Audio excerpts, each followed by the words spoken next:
And we're live. This is Julien Jean-Pierre from the Royal St.Lucian Seamoss Company. Thank you for joining me for another evening of Seamoss Talks. Yes, I've started a little earlier today, and I'm going to try and do Sundays for sure earlier than normal. I don't know how I can do Wednesdays, but sometimes it just gets a little too late. If more people would be able to take advantage of it if it was earlier and get some value.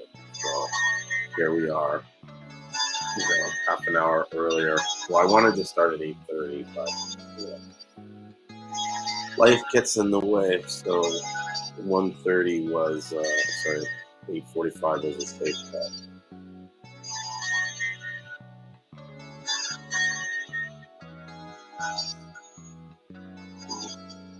So I am just, I was doing for a second. I'm going to open up, start the clubhouse so people can join us on Clubhouse. And I haven't started the Instagram feed yet, but I'll do that in a moment. I'm actually waiting for my DVI to charge. I don't know why I don't prepare this stuff better, but it's Seamoss life, At the end of the day, we always make sure we get it done.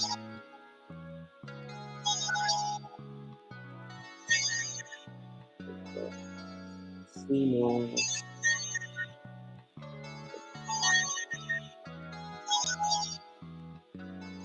I know I was supposed to have a few people come by and chat. Last week I did this really cool, it was almost like an impromptu live stream with this guy, Seamoss the boss, or the boss Seamoss, or he's not Seamoss boss. And he's a real cool guy, and we enjoyed it. Another guy from St.Lucian Premium Seamoss came on, this guy Matthew, and we really wrapped it out. Talked a lot about Seamoss, which was cool. It was a lot of jokes and good conversation. So so I think he might be coming in a bit. I'll probably have to. He'll probably join me on Instagram, so you guys will have to hear him and not really see him as much. I gotta try and figure out a way to get everybody on this one live connection. But I think in the future, I'm gonna put a little bit more investment in creating a proper setup that will allow me to stream on all the platforms.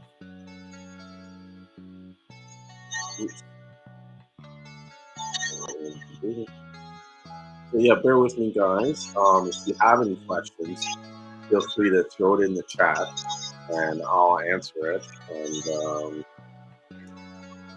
while I get this kind of set up, and then I don't know what we want to talk about today. You know what I mean? We can always just go with the flow, right? I've been thinking about putting a list of questions that most people ask, or things that I hear often, and that's something if we run out of topics, I just divert to that because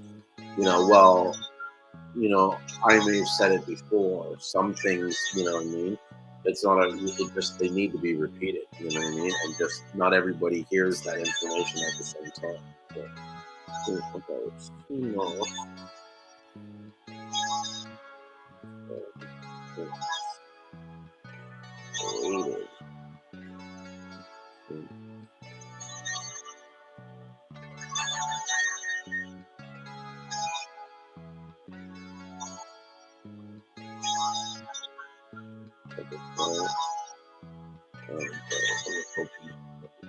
Like that conversation. Get that going. See if he comes and joins us. Talk. Oh, right away. Hey Bob, how's it going? Welcome to our conversation about Seamoss. Let me know if you have any questions about Seamoss. I've kind of just got started, so I'm waiting for more people to kind of join the group so that we can have a proper discussion.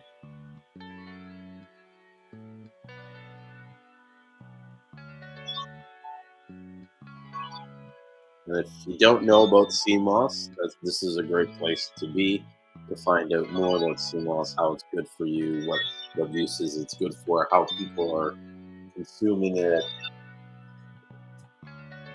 You know what I mean? There's a huge, massive industry when it comes to Seamoss. And so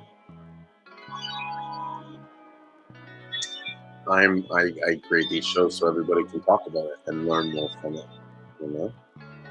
So I have my phone charging. That was another thing I should have made sure I charged properly today. So that because these devices always end up dying on you after a while. If we go like a couple hours, excuse me 1 second, I'm gonna grab something.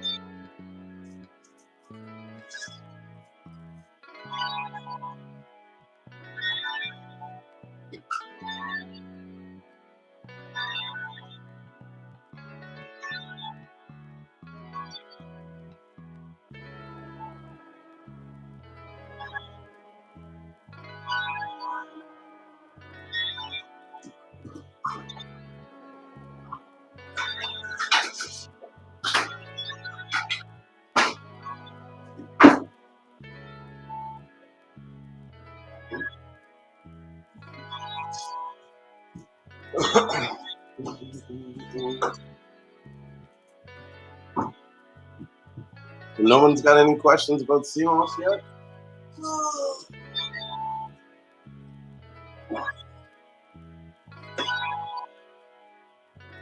Hey Gerard, welcome to the room.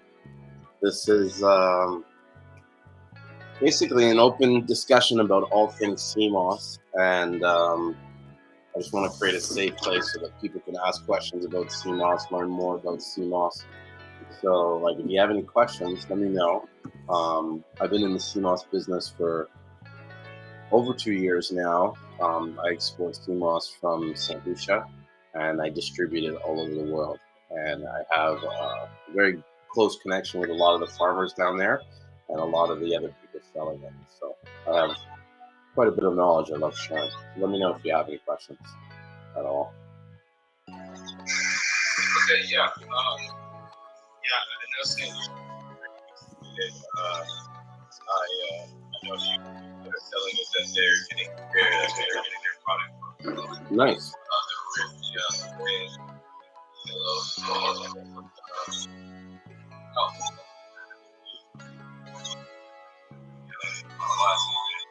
I know it's purple,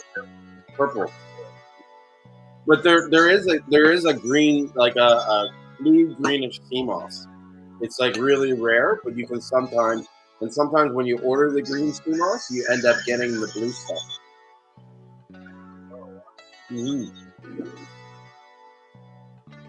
Yeah. Yeah.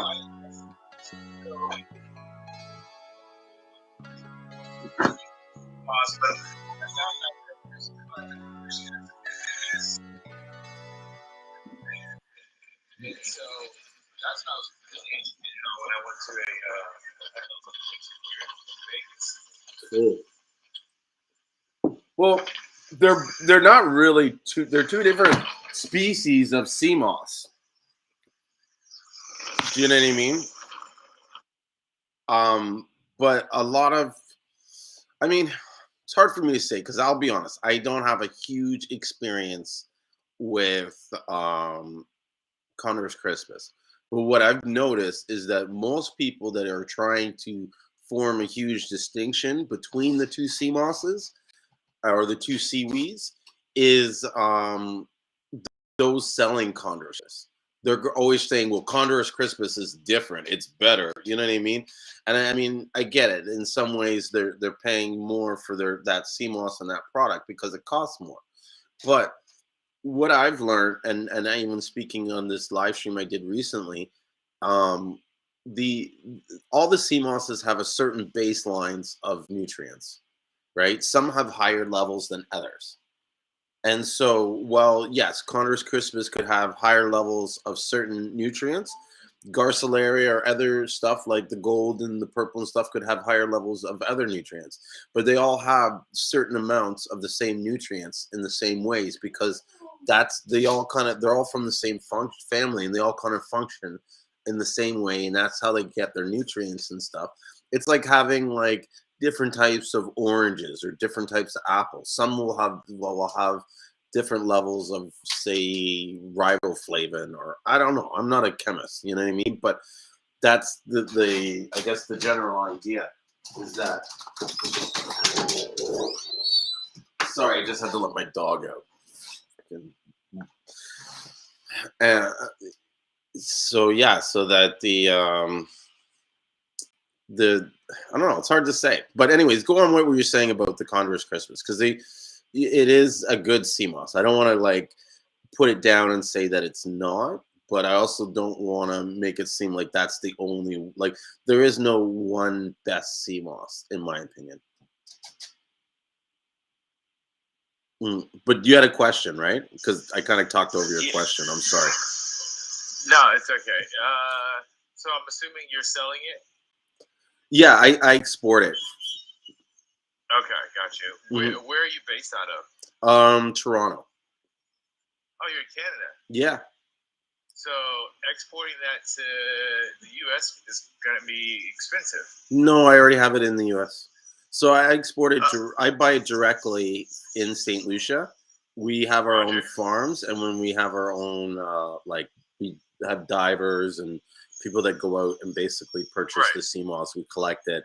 You know, our main purchase, I guess, our main sort of operation is purchasing Seamoss and exporting it from St. Lucia. And then we have a location here in Toronto, and then one in Atlanta. Okay. Yeah. And so. And go ahead, sorry. No, I was going to say, yeah, so that's what we do. Go ahead.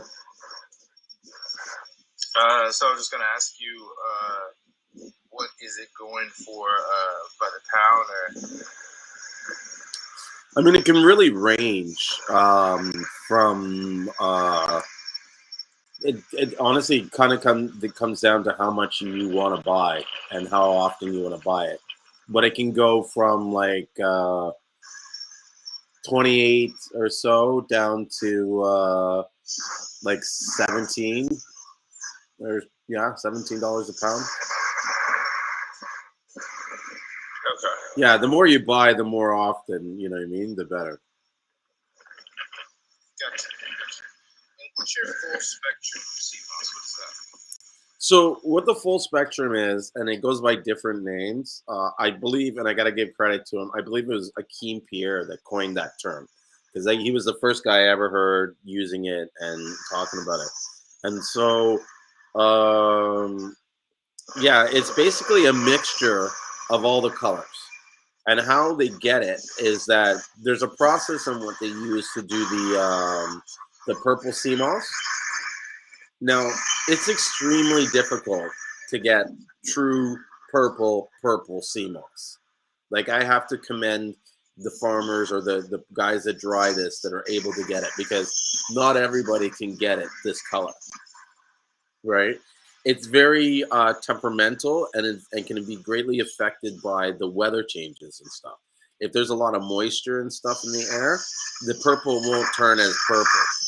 So what happens a lot is that the stuff goes either like gold, or it goes kind of like a mixture of in between. Sometimes even brown, pink, this stuff. This stuff gets sort of sorted out of the purple because it can't be true purple. And then there's also some green that doesn't go fully green and stuff like that. And then they kind of mix it together, you know what I mean? And that forms the full spectrum. I believe the reason why you should call it full spectrum, why I use that term, is that when you look at the phytonutrients of a product, right? Usually when you're eating something, you know what I mean? The color of the item you're eating plays a lot into the effects of what you're getting from it. Having a full spectrum of colors, which it kind of is, allows you to have a full spectrum of the possible benefits from the algae. Because while I have no proof of it, I do believe that the colors can play a role in the effects of the nutrients that you get, similar to having phytonutrients. Eating blackberries or blueberries have antioxidant properties, or eating something high in chlorophyll will going to have a detoxing effect. I believe the same thing plays in Seamoss. Okay. So I was gonna ask you.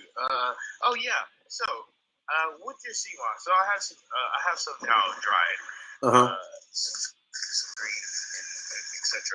How would you do you rinse? Would you advise rinsing the Seamoss off to get the excess salt that is on there, or would you set what's your process to keep the integrity of the product? So when you're talking about rinsing the salt off, is that before you use it, or just Yeah. Well, if I'm gonna soak it, because obviously it's dried up, it's not ready for. So, yeah.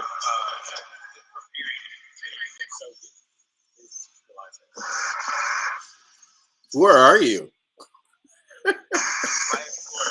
No, the noise in the background. It sounds like you're at the airport. It's like. Oh, hold on. I'm just teasing it. Hold on 1 second. I gotta let the dog back in. This dog is crazy. So here's the thing, and a lot of people shit on the salt. They're all like, "Oh, the salt." I believe the salt. Yeah, but I believe the salt is where all the minerals is. You know what I mean? And I don't believe anybody's adding salt. You know what I mean? At first, I thought the salt in some of this fake Seamoss, or what people call fake Seamoss, was happened through the using the drying machine. I actually did some tests recently, and I found that I think it's because of the way they wash and sort of set the Seamoss to dry. It causes the salt to form those crystals. I think they use some kind of baking oven, and it heats the Seamoss in the water, and then it's almost like, instead of the moisture evaporating, it turns all into salt crystals. And the salt crystals, yeah.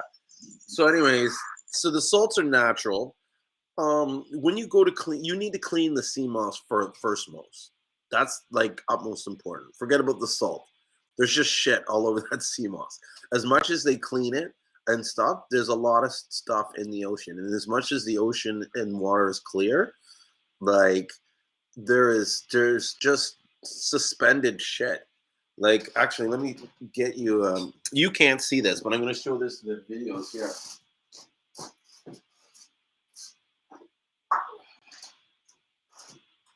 So I've been running some tests on the salt because a lot of people have been asking me, can I consume this salt and stuff, right? This is the salt from the Seamoss. Now, I think it's okay to use topically in your body, but I don't think you should ever consume this stuff. And this is why. This is a vase of the Seamoss, salt dissolved in the water. And this has been sitting around for a week or maybe even longer. And what it is, you find it's just there's all this sediment and all, the water will never get clear.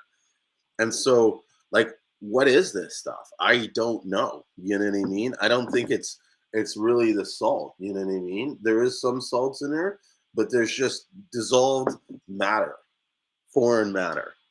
Do you know what I mean? And so I you need to wash it off. That's my whole point. Okay, so you are saying rinse off the salt before utilizing it, basically. But I say clean the Seamoss, period. Forget about the salt. If there's salt on it, that's okay. Gotcha. The salt's not the problem.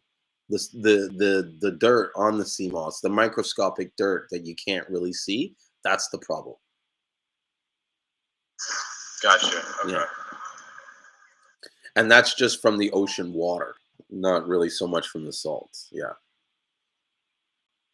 But I guess it is in the salts, so maybe you do need to wash off the salt because there's dirt within that salt, So yeah, absolutely. So I think the rule of thumb is just to wash it off in general. So For sure, you want to wash it off. Even like we do our best to handle it with like hygienic things, like we use gloves when packing the Seamoss and stuff like that. But it's like any fruit or vegetable. You don't know like what the deal is. Like it could come in contact with anything. Do you know what I mean? Like the inspection guy, the customs guy could have opened the box and sneezed on it. We don't know. Do you know what I mean? So wash it. Yeah. So do you have a Dulce Flakes? Do I have Dulce Flakes? No, but I do have. I don't have anything that isn't from St. Lucia. But there is a guy, and it's so funny. He just literally messaged me on another group. He's on one of our Facebook groups. His name is Rory, and he whatchamacallit, he's from Canada. He's from New Brunswick, and he sources Dulce, Nori, and a bunch of other different sea mosses. He also does the Congress Christmas. Okay. Yeah. So Get you connected. Yeah, I'm trying to see if I can figure out a way to connect him now. I'll follow you on Instagram. Yeah, is he on my Instagram? I don't know. What I'm trying to do right now is log into my Facebook account. I don't know why I can't log into it easily, but whatever. And I'm going to, because he just messaged me on one of the comments, so I'm going to look at the comment there and see if I can get him even to come in the clubhouse or come in as a guest. Yeah. You know what I mean? On Facebook, and then you'll be able to hear him. Okay, so you know what? He is on the Instagram. Okay, give me 1 second. So on Instagram, he's North Atlantic Sea Veg. And if you give me like 2 seconds, I'm gonna. You said North Atlantic Sea Veg. You said give me 2 seconds and what? I'm gonna go and I'm gonna add him on to. I'm gonna like start my live stream on Instagram. Sorry, I'm trying to do like 20 things right now and think. You know what I mean? And I'm like, why is this? You said northeast. No, sorry, North Atlantic Sea Veg.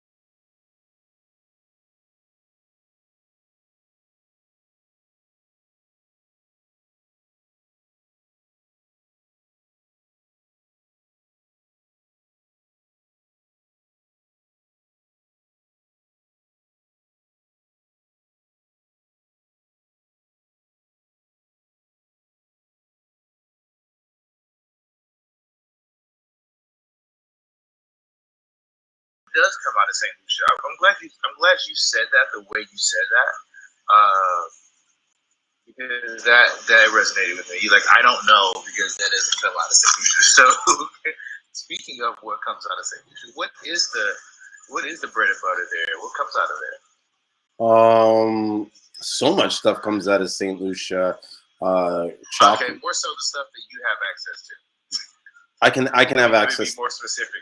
I can have access to anything. Oh, okay. Yeah, so with my business partner, he's like super connected on that island. So you tell me what you want, I'll find the person to get it. You know what I mean? Gotcha. But yeah. Some of the popular things that they have going for them is what is it? Their mangoes. They have a lot of good mangoes, coconuts, bananas. Their chocolate is like some of the best, like their cocoa beans and stuff like that. Yes, yeah, I heard that. Very high end. I sell this thing called cocoa sticks, so I can get access to a lot of that. That's raw cacao in a stick, right? And so they use that to make this thing called cocoa tea. Yeah. And cocoa tea is this like it's like the national drink, and it's basically like a hot chocolate, but it's made with the raw. Basically, they take the beans, they roast them, they grind them into this like sort of stick with different spices, and they have this all over the Caribbean. Almost every Caribbean culture has it, and yeah, and they grind it and they make it into like kind of like a tea. And they call it cocoa tea. That sounds really good. Oh, it's awesome. Dude, it's the best, especially with, what is it? Salt fish and bakes. So they make this like fried bakes. It's like a sort of like a, I don't know, like a biscuit / donut. And because it's kind of light and fluffy. And then they'll add the salt fish in there. Oh my gosh. With like onions and cucumbers and it is the best. Or smoked herrings sometimes we'll do. It's really good. Yeah, that does sound good. Yeah. And then with the cocoa and stuff like that, the sweet chocolate, it's like it's badass. That does sound really good. Jeez. Yeah. God, like that is like my go-to everyday morning breakfast when I'm in St. Lucia. We stop and get like fried saltfish steak and cocoa tea. How's it going with the COVID there? Do you have to be vaccinated in order to get on the island in St. Lucia? Because I remember they were saying that they were requiring people to be vaccinated to go there. No, so you don't need to be vaccinated, but if you're not vaccinated, then you have to quarantine. Oh, how long do you have to quarantine? I don't know what it is now. Like a year ago, it was like 14 days. I think they've shortened it down to 10. You know what I mean? Oh, you think they're shortening it down to 10? Yeah. Okay. Well, that's still pretty yeah. extensive. Yeah. I don't know the rules. The best way to do it is to check whatchamacallit. Check no, I think you're probably accurate because the Bahamas are they're pretty strict on the COVID thing right now. I know Trinidad is the same way. Colombia, you have to be vaccinated as a tourist in order to come in. I mean, it's getting and it's not really good for. And I don't really understand this. Like, why would you? In these smaller countries, tourism is their money. Like, that's a lot of money, right? And so, why would you take a country that's already straining, right, and put strain on the economy even more by saying, hey, certain people that aren't vaccinated can't come over? That's a lot of money that government. So yeah, to answer your question, it's the same reason why we have all this stuff in the first place. It's public opinion. Do you know what I mean? It's the same reason why we had all these mandates, all this bullshit to begin with. None of this stuff was really based in science. What are you talking about? You know what I mean? What tests did they do to quantify whether or not they did some mathematical algorithms that weren't tested? I can make up mathematical algorithms and quantify how much I think and it's not even going to be the real information because I'm always going to screw the numbers to be on the safe side. That's the one thing I noticed. They were always taking precautions just in case. You know what I mean? To be on the safe side. To do so no matter what it was, they overdid it what they needed to do. Do you know what I mean? And it was like what? To stop what? Like now we're right back where we were and we're realizing that none of this shit really worked in the first place. You know what I mean? Yeah. Exactly. So there's a word for what they did. It's called catastrophizing. Yeah. And it's called catastrophizing. And when you do that, it causes everyone else to do the same thing. And so you get mass hysteria. And so people what do people stop doing when they're in fear? They start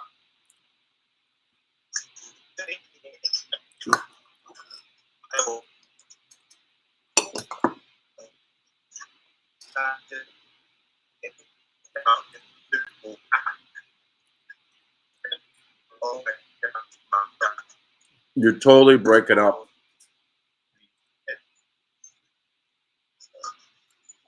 The reception where you're at is horrible.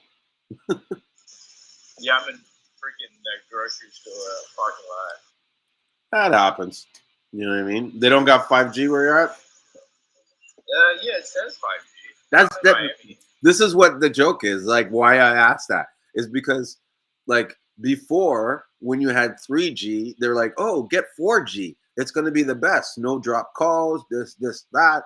Right? Then you get 4G, and like within a year, 4G is whack. You know what I mean? Now they're like, get 5G. 5G, you're going to have all this. You know what I mean? Like, you shouldn't have a exactly. Exactly. It should be crisp as. Yes. No, seriously. Yes. Like, all the hype and all the technology, like it should every call should be crystal clear. It's all bullshit. It is all bullshit. It's all marketing 101. Yes. Marketing 101. Yeah, marketing 10% is 10% improvement. I think Apple said this, or somebody said this. They do a 10% improvement and you'll make $1 million. Yeah, or something like that. Yeah, that's all you have to do, and that's what they've done it to that with the iPhone. They just make 10% of an improvement, and there goes millions and billions of dollars just off of 10% of improvement from the base of the product. It's like, wow, it's fascinating. Yeah. But that's like, whose fault is that? Is that the company's fault, or is that us? Consumer. Yeah. Yep. Us agreeing to this, us being complacent. You know what I mean? But I do believe that corporations have tried to manipulate us and sort of like brainwash us into being this sort of creature that they need us to be so that they can sell their products easier. Yeah, I think dumbing everyone down.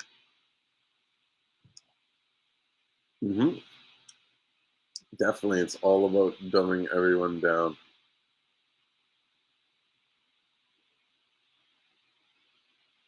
I want to invite a couple of these guys here. Let them know I'm on the live stream.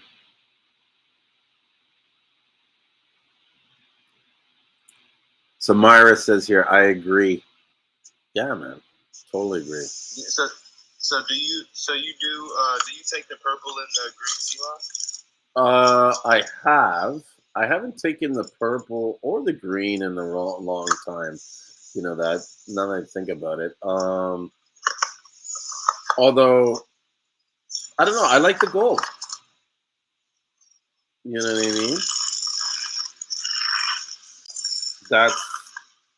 Gold. Yeah, I'm a gold guy. You know what I mean? Like, for everyday use, I think the gold is best. The purple's good. I just think, like, to me, I feel like it'd be too hard on my body to have it every day. You know? But I should, like, almost like, yeah, it's strong, man. It tastes like fucking, like, literally the ocean, like decomposing a sea. You know what I mean? And the taste and the smell, like, it's you know. But and you know what's funny? Everybody shits on the flavored Seamoss, but I had this company kind of like send me. Oh, people love that shit. Are you kidding me? The mango, people love the my one of my friends, she did what do you call it? Like damn it, what's that flavor that everyone sour sap? Everybody's using that. Yeah. Sour sap and Seamoss. That shit was so good. Oh my god. Yeah. Yeah. So this is what I'm saying. And I was like, I'm a purist, right? All the time. I never added the fruit. To me, it's kind of like I'll add the Seamoss to whatever fruit I'm eating or stuff like that. But someone was like, here, just try this shit. And I was like, like, you know. But this is what I want to kind of remind people, is that when you're taking this fruit, you know what I mean, it's less Seamoss than you were if you were to just take full Seamoss for the most part. You know what I mean? Yeah. And so you need to kind of consume a little bit more on it. And so there should be kind of like a price adjustment on that, in my opinion. But at the same time, it's like, you know what? If you're eating it more often, then maybe fruit's okay. But don't take the fruit and like have 1 teaspoon a day and think that thing's gonna last a week, 2 weeks. You know? Yeah. Here, Matthew in the other groups here, he says, that's why I take the caps, wash, dehydrated, then ground up the caps. I add moringa, spirulina, medicinal mushrooms, bladderwrack, burdock oil. So he was talking about earlier when we were talking about cleaning the Seamoss. So what he does is he takes his Seamoss and he cleans it and then dries it and puts it into capsule form, and that's how he consumes it. Hey, what's up, Roy? So I got my buddy here on from North Atlantic Sea Veg. I'm gonna see if I can invite him to come on, and then you guys can rap because you'll be able to hear each other. Dude, you should see my setup. I'm so multimedia like active here. I got Facebook, YouTube, Instagram, and Clubhouse all running at the same time. You're like me. That's just funny. Yeah, I'm a technique geek. Oh, here he goes. I love that shit. Yeah, I know. I got to get it set up though, so that it all kind of works better together. And yeah. So Roy, are you there? Can you speak? I can't hear you. Can you hear me? Yeah, I can hear you now. Can you hear him, Gerald? Yeah, I can hear him. Okay, cool. I'll even put you guys closer together so you can hear. So you sell, what was it you wanted? Dulce, right, Gerard? Yeah, Dulce, yeah. Yeah, you sell Dulce, right? Right? I do, and it's in whole leaf form. Mm-hmm. Not we've got a what's called a hammer mill, and it's quite a large one coming. Oh. So we should have flakes here in a few months. Nice. Yeah, Nice. it's a big game changer. Big investment. It's gonna be like $12,000, but. Wow, how big is that hammer mill? Must be like half the room or something. Oh, we gotta put it in a building. It's gonna be good size, but it can make like 100 pounds of flakes in an hour. That's gonna be kind of exciting. Nice. Did you have any questions, Gerald, about like the actual seed product? Because he actually harvests this himself. Like he goes out in the water, goes and collects this. Oh, okay. Yeah. Like he's that's. Where's your harvest product at? Where are you harvesting your product? It's in Canada, New Brunswick, the east coast of the Atlantic Ocean. Okay, that's awesome. And how long have you been farming? Oh, I'm 37. I picked my first Dulce time when I was like 15, probably, but it's been full time for the last 10 years. Oh wow, man, that's amazing. Yeah, that's I super love it, cool. man. Wicked job. No, totally. I had a friend that's into the Seamoss, and she put me on the Dulce flakes, and I can just eat those things. I can just eat that stuff right out the bag. Like, I don't need to put it on anything. I mean, the smoky flavor, the taste, I just love it. It's really, really good. Yeah, do you like it? Did you ever try the whole leaf? I haven't. I only had the dried flakes. Okay, well, where I'm from, as soon as we have it dry, we just all eat it like all the time, all summer. The whole leaf, just like the full pieces, chew it right up. That's what you were telling me, that you just kind of eat it, like pick at it or something, right? Remember the last time you were talking? Yeah, I've got some in a bowl here. Let me see if this is it from last season. I don't have to move my light. But this is what it would look like. Can you see that? Yeah, I can see that. That looks nice. I mean, Gerald can't see it. He's on Clubhouse, but that looks like really deep purple. Oh yeah, it's got really good colors. I followed you on Instagram. Can you send it to me on Instagram? Well, listen, go join us on Instagram. We're doing the live right there. You can see it. Oh. Yeah. Well, you have to see me anyway. Go follow me at St.Lucian Seamoss. Okay. I'm on the live. I am. So you see it? Are you 3D transformations? Yeah, I think he is 3D transformations. I think so. Yeah. And you know what I'm going to do? I'm going to make this one step better. I'm going to invite him. I don't know if he'll go. What? He doesn't. If he doesn't want to show his video, he can turn his camera off. Yes, he joined. Yes. Awesome. So what's your name again? Sorry, I missed it there earlier. Gerald. Gerald, where are you from? Originally Houston, but I live in Miami. Oh, nice. Yeah. My brother's down there for vacation. He's coming back tomorrow. Okay, so what were you gonna show me? Yeah, forget about your brother. Show me the moss. Spoken like a true Seamoss guy. Yeah. Give me the goods.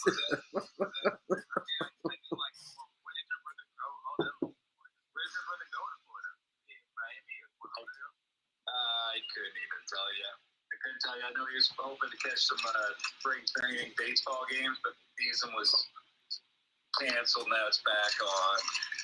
Okay. Dude, that looks amazing. I'm so excited to taste some of that. We just eat that whole leaf.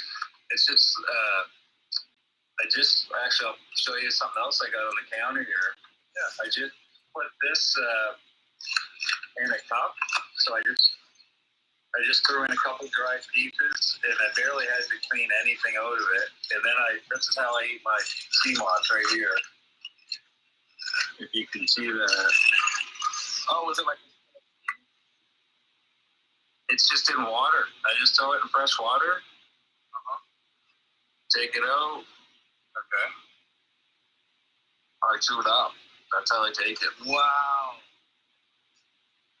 You're like me. You're like all of us are the same. We're purists. Like that's how I eat it. That's how I would like. I just like it's great like that. Like why?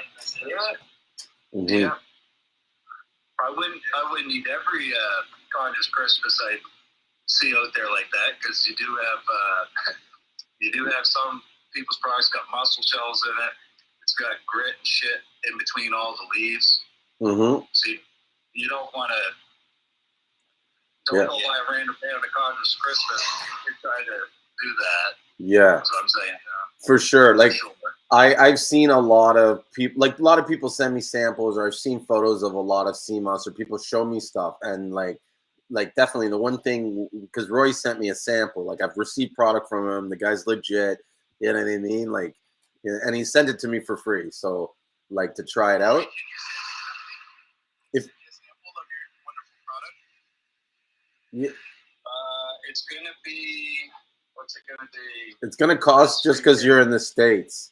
Like I'm in Canada too, so I was like, I don't mind sending you a sample, but it's gonna be 2 weeks. Oh. Because I'm harvesting this weekend. Like if you pay attention on my Instagram, I'll be live on the beach this weekend. You know what, dude? You know what I'll do? Send me your address. I'll send you a sample of some of the stuff he sent me. You know what I mean? Yeah, just pay for my shipping and we're good. You know what I mean? And then that kills two birds with one stone. Because I'll be honest, Ray, I'm not gonna take all that Connor's Christmas and eat it myself. I was actually, dude, I'm sitting on like 3,000 pounds of Seamoss, right? I got Seamoss coming out of my ears. Yeah, exactly. That's why he's like, you know what? You can just have some of this. Yeah. No, but the one thing I'll say is it smell. I told him it smells so good and clean, like you almost want to eat it right out of the bag, and it's so crisp and dry. Yeah. It's like, and so like I said, like a lot of times you'll get the Seamoss where the guys don't take the time to clean it. Even the Seamoss from the Caribbean, where it will have like the mussels, the shells, different debris on it. You don't, you want to avoid that stuff. Yeah, and you do. And by getting it, Yeah, it's the most important part of the chain, man. It's knowing where the product came from, how it was really taken care of. Yeah. You know?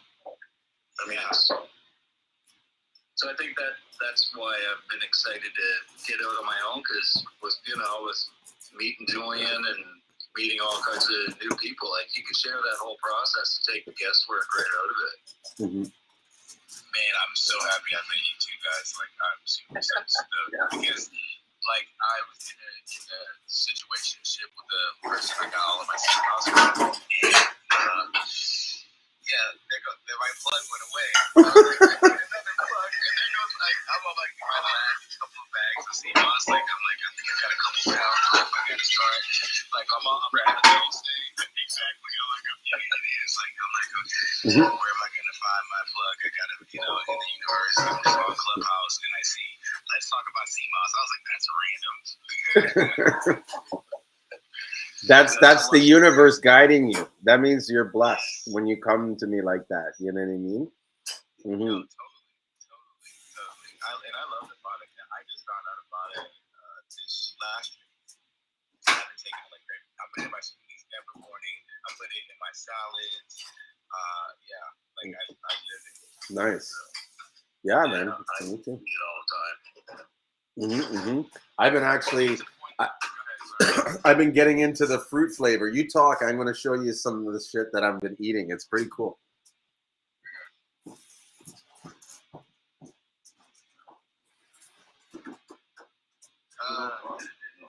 Okay, so what else do you have? You have the dosing. How do you say? Is it dosing?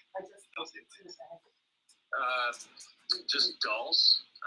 I guess like with finesse dulse. Yeah. So I've got that whole leaf, soon to be flakes, oranges crispus, bladder rack, whole leaf. That's what I wanted to. Do all done. Very back, I'll show you something. Oh my god. I was on all three of those at the same time.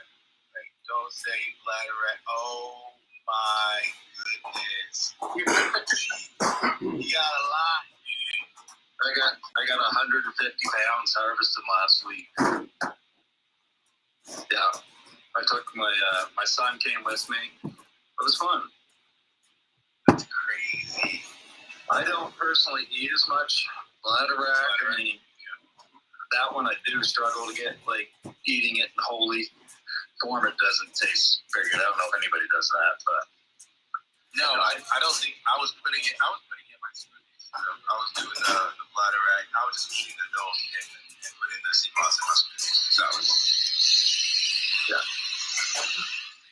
I couldn't consume it raw like anything. Even though I'm a purist, I couldn't get like, you gotta put it with something else. I draw the line on that one for sure. I do. Something else. Yeah. So how was your week, Julien? It was good. Just busy. I like been working so much on the warehouse, I forget what day it is. You know what I mean? Yeah. And having like a little bit of an issue with. I don't know if I want to get into the story, but like in the warehouse, right? There's like different tenants, right? It's like a shared space, and there's one area in the space where our place connects. And so there's not a proper sound barrier for that. And then there's this dude apparently that's living there. So like, and where it is, it's like he literally can hear everything I say and do. And so I'll come in there at times and the guy's sleeping or whatever, and he flips out. And I'm just like, in my head, I'm like, I'm trying to be respectful, but in the head time, I want to go over there and just scream at him and be like, bro, I'm running a freaking business. Like, I don't give a shit about your problems. Like I know it sounds mean to say, but it's just kind of like, I pay my rent. I do. Don't be screaming at me behind the wall. Like I don't. And the way he does it, it's not like he says, hey, yo, excuse me, can you turn it down? He'll talk as if he's talking to someone else, and I can't hear what he's saying. Bro, that drives me crazy. Like it's like, bro, you think I don't hear you? I fucking hear you. You hear me. What do you mean? And nobody's probably supposed to be sleeping in that. In your like office. Exactly. Or whatever. for that shit. I'm sure it is. Exactly, because I brought it up to the landlord because I was like, I called him up and I was like, bro, I'm giving you the heads up, like some shit's gonna go down. And he's like, what are you talking about? I'm just like, the way this guy's talking and yapping, it's like I'm ignoring him, but like there's gonna be a point where I'm just gonna snap, not snap like in a bad, but I'm just gonna say something back. You know what I mean? Because I'm one of the I'm one of those kind of guys. You poke me, I'll poke you back, right? I'm not gonna say a big thing, but I'll poke you back to show you, hey, I'm not about to be poked, you know. So, anyways, yeah. So I tell the guy, he's living there, and he's like, he's living there. I'm like, yeah, he's living there. The guy screamed. Was complaining the other day how he can't sleep, and he's got a 8 months pregnant woman. Like, like who does that? You know what I mean? But at the same time, I get it. Like, we live in Toronto, dude. I'm sure you heard on the news, the rental prices are ridiculous. Oh yeah, I wouldn't even dream of. Yeah. Well, it just wouldn't work for me. There's obviously no beaches there, but just the cost of living that's ridiculous. Yeah. Oh, you know what? Khaled, no, I did not. You know that guy, Khalid? You sent him the Seamoss? He paid for shipping for me to send these cinnamon sticks, and I've just been so busy. It slips my mind like every day. I'm going to do a reminder. I'm going to put... Here, I'm going to show it. Khalid, this is my notebook. I'm preparing my notes for tomorrow, like what I got to do. I'm going to put his, send the cinnamon sticks on the top of the list. So I'm sorry, I didn't ship them, and I will ship them, and I apologize for not shipping them. Yeah, he did tell me he was really excited about getting the cinnamon sticks. No, I'm gonna hook him up. I'm gonna hook him up with some other stuff for his patients. I'll probably throw a couple of nutmegs in there for him too. Right. Yeah. I'm just gonna grab. It's been a long week, so and I don't drink much, but I am having a couple coolers today, so I'll be right back. Yeah, no problem. Do that. Oh, looks like the 3D transformation guy left, Gerald. Oh well, you could have seen and talked. Yeah, send over your address, and I'll send out that Seamoss for you to try out, and we'll work out what the shipping cost will be. It's not much. I think it's like $15, so not much at all. But so I've got another question for you. Julien. Yeah. That, we're talking about. I know what you're gonna say. Go ahead. No, this lady I sold product to on Etsy. Oh, okay, it's different. Left me a really good review, which is awesome. Mm-hmm. Now she wants me to send not dried at all product to Virginia. I mean, there's no way that shit's gonna be good in 7 days in the mail. No, so safe to consume. Why would she want it that way? She says she's a hardcore raw foodie. I'm looking out for your health. Yeah. Dude, that's like, how are you going to keep that? Like, it's going to spoil in one day. Totally. Yeah. In the mail, she's like, no, it's wintertime. The trucks will be cold. Keep the package cold. It's like, this is just not a good idea. No, it's not a good idea. I don't think it is. I don't know. Maybe if you vacuum seal it, but even, I don't know. I don't know your product that well. You know what I mean? And go ahead. I was gonna say I don't know your product well. And earlier when I said I know what you're gonna talk about, I thought you were gonna talk about the harvesting and the wild crafting and stuff. And I want to say that, and this is a disclaimer, anything I talk about really for Seamoss, and I say it in a general sense, I'm talking about St. Lucian Seamoss, because the reality is that's all I know. I don't know your Seamoss. Do you know what I mean? Like, I know a little bit from what I read, but I don't have the same level of experience and knowledge to kind of talk about it as an expert. I'm still learning. You know what I mean? Like, I could learn way more. Yeah. And so... Mm-hmm.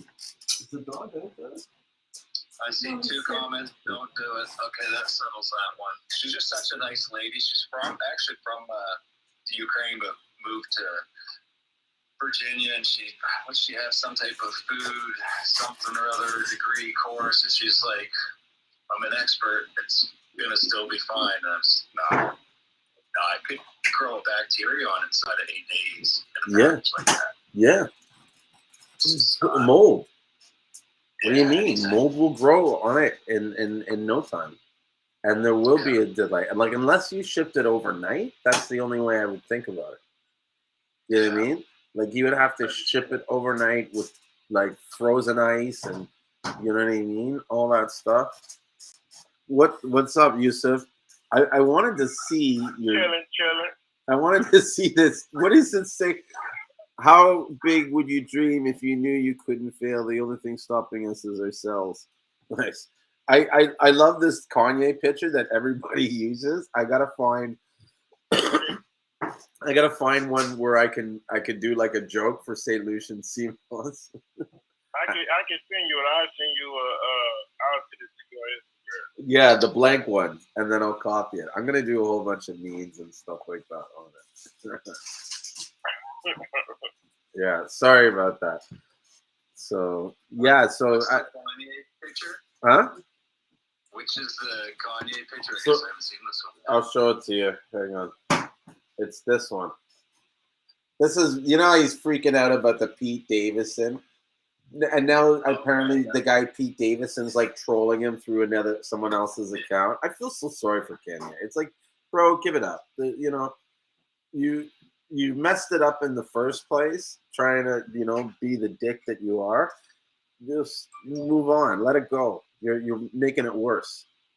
You know what I mean? There's got to be a few other women out there other than Kim Kardashian. I mean, come on. Yeah. Lots of fish in the sea. Yeah. Yeah. No, but I know what it's like. It hurts, like, to see someone move on.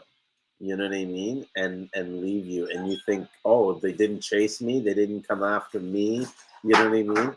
Like, I think the problem with a lot of these stars and stuff is that they live in this environment where everybody is just like, yes, yes, yes, yes, yes, yes, yes. Yeah. Like I have a friend of mine. He was a music producer. He still is a music producer. I don't know why I'm speaking in the past tense, but back in the days, you know, he was really on top of his game, and he's worked on Michael Jackson's album. So he got to meet Michael Jackson and hang out with him, right? And so I remember talking to him, because back around that time was all this, or it was after all the, you know, did he play with a boy, this, that, and whatever, right? And so I asked him, I'm like, so you've hung out with him. What do you think? He's like, hell no. There's no way he did this, right? And I'm like, kind of like, well, what about this? And what about all this stuff? He's like, bro, this guy is the most gentlest, kind, down-to-earth guy. He's like, the guy called him one night and was like, hey, you want to hang out and listen to beats? And so he was like, yeah, I hung out with Michael Jackson. The guy just called me up and, you know, whatever. And he's like, he goes, but imagine you're living in a world where you're like, I want 10 elephants right now in this room. Chop, chop. No one says no to him. He said he lives in a world that no one ever dares say no to him. Whatever he wants, we'll make it happen, Michael. No problem. So imagine Kanye is in that same world. Right. For years. Yeah. So that definitely. It reinforces this reality that he's built himself. And if his reality is like, and then it's okay to build these own, everybody builds their own reality. But if your reality that you built is off skewed to the world, and you're trying to connect with the masses of the world, it's not going to work. Yeah. Because it's too much of a clash. You know what I mean? There's no way to sort of blend it, you know? So Yeah, 100%. yeah, that's what he's going through. Feel bad for him. Like I said, he needs to go to Costa Rica or something. But that's what's crazy. You could never go to Costa Rica and just fuck it out. And it'd be all on TMC. Can you imagine Kanye in the whorehouse? I was just gonna say something like that. Yeah. But it gotta be hard for him because he can't live a normal life anymore. Yeah. You're right. He can't. That's what I'm trying to say. Because I'd rather be rich, and I don't want to be famous at all. Yeah. Yeah. You know, definitely. Oh man, that's old. But what is really rich? Do you know what I mean? Like, to me, I don't want to. I just want to be happy, right? I want to be happy and somewhat satisfied. Where if I want something, I can get it. Now, if that means having a lot of money and stuff, but how much money do you really need to accomplish all that? How much do I really want? Do you know what I'm saying? That's something the questions I'm always asking myself. Like, what is it that I'm really doing? Why am I here? Like, what am I doing? What do I want? Need a billion if you're enough. Yeah. You know what I mean? But I've noticed for me, sorry, go ahead. I was just gonna say, I mean, enough that you can pretty much just be really comfortable, you know. Because the quest, I mean, personally, like just from my past life and stuff, when you just focused on money, there's no end to the money game. You always want more. Always want more, and then you make more, and then you're like, oh, I'm going to this level, right? Like it's a never-ending game, and you're not gonna find happiness at the end of that road. Yeah. I feel kind of. Yeah, no, you're right. And I think what's one of the problems with us in society today is that, like, we're not spending enough time explaining and showing people the importance of having passive income. Like, I don't know if you get, pardon? I got you so there, Yeah, because I believe that passive income is the true meaning, that because whether you have a lot of passive income or a little bit of passive income, I think part of being able to be happy is to be able to be free to make the decisions of what you want. And if you're working a job that you're not happy with and stuff like that, then you're not really free, right? But if you create enough passive income where no matter what you choose to do, you can do it and still be comfortable because your needs are being met, then that in some ways is what I feel free. And in some ways I feel like we need to move to that in order to sort of elevate our society, because I've always preached this. Like, I believe that, and I've thought about this a long time, like what is really fucking our world up, and what are the sort of, like, if you break it down, one of the main problems of causing our issues, and I've summed it up to this: the media, television, right? The news, all that shit, this programming crap, right? And our dependencies on jobs. If you look at all the people that are doing stuff, whether it's changing climate change or doing, it's all about their job or their stock price or this stuff. You know what I mean? Yeah. No one can actually freely make a decision in whatever business that they have. Like, say you're in a corporation and you work for the corporation and your mind is different than what the corporation's mandate is. How are you able to speak your mind? Do you know what I'm saying? And so that dependency on the job forces you to do what the company wants. And maybe the guy the company wants doesn't agree with you either. But to him, it's like, well, you know what? I answer to my shareholders, and those guys, you know what I mean, do this and this and that. And then the shareholders are like, well, we just care about high prices. We didn't realize that this is what was happening in the exchange for it. Like, it all fucking fucks up because of, you know what I mean? They're running us right off the deep end, man. Yeah. It's nobody. I don't think there's anybody at the ship anymore. Like, never was, bro. There never was. There never was. Especially with this COVID shit. That is, like, to me, the biggest, like, oh my God, like, talk about, like, no one knows what the hell's going on, what they're doing, you know what I mean? And when you're starting to do stuff like suppress ivermectin and stuff, like, I watched in St. Lucia how a lady got her license revoked because she chose to give people ivermectin, and she was just kind of creating a little bit of a store, right? And yeah, and so here's where the dependency of the jobs come into play.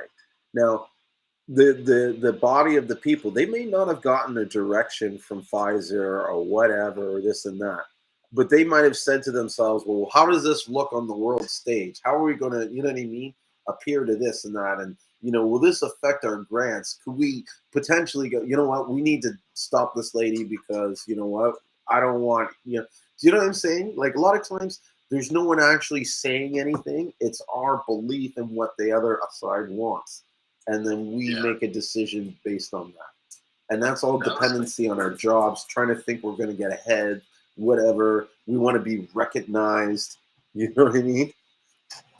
Oh, I hear you. Sorry, I'm ranting a bit. That's all right. No, the COVID stuff, man, like, that was probably the most hardcore guilt trip for anybody who wanted to still have the choice of what they wanted to do with their own health and body. Like, Mm-hmm. I mean, I'm unvaccinated. I don't think anybody's stupid for either choice or whatever. But man, did they try to vilify anybody who still wanted to do what they wanted to do with their health? Like, first I had to sit in parking lots outside of sports stadiums when I took my kid to hockey stuff. Couldn't even go in the gym. Bro, the amount of immense pressure that I've gotten, like I resisted the COVID jab, like you know, like my godmother called me and like pretty much begged me, like, please just take it. Everybody else is taking it. And I'm like, well, that's more than a reason for me not to take it. You know what I mean? Like, if you're coming to me and saying this, like, whoa, what's going on? Like, I don't need this. Like, you know, dude, I don't even have a doctor.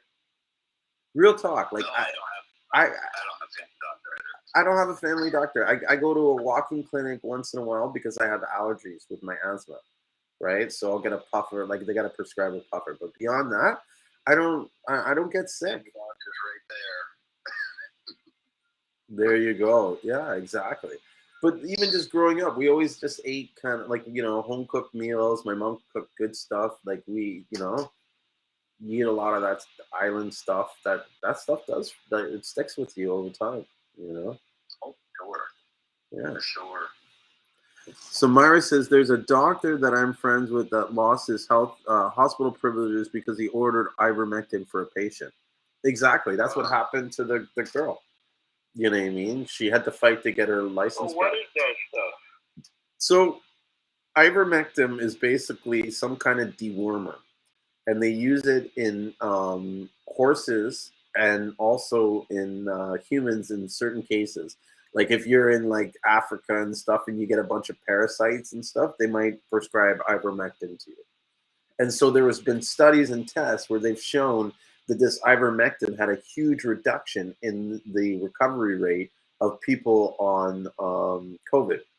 And in the point where they were giving it out in people in one town in India, you can Google this, and the whole town was like recovered from it faster than anywhere else. So where India was like all dying, like around, right? Like it was burning basically.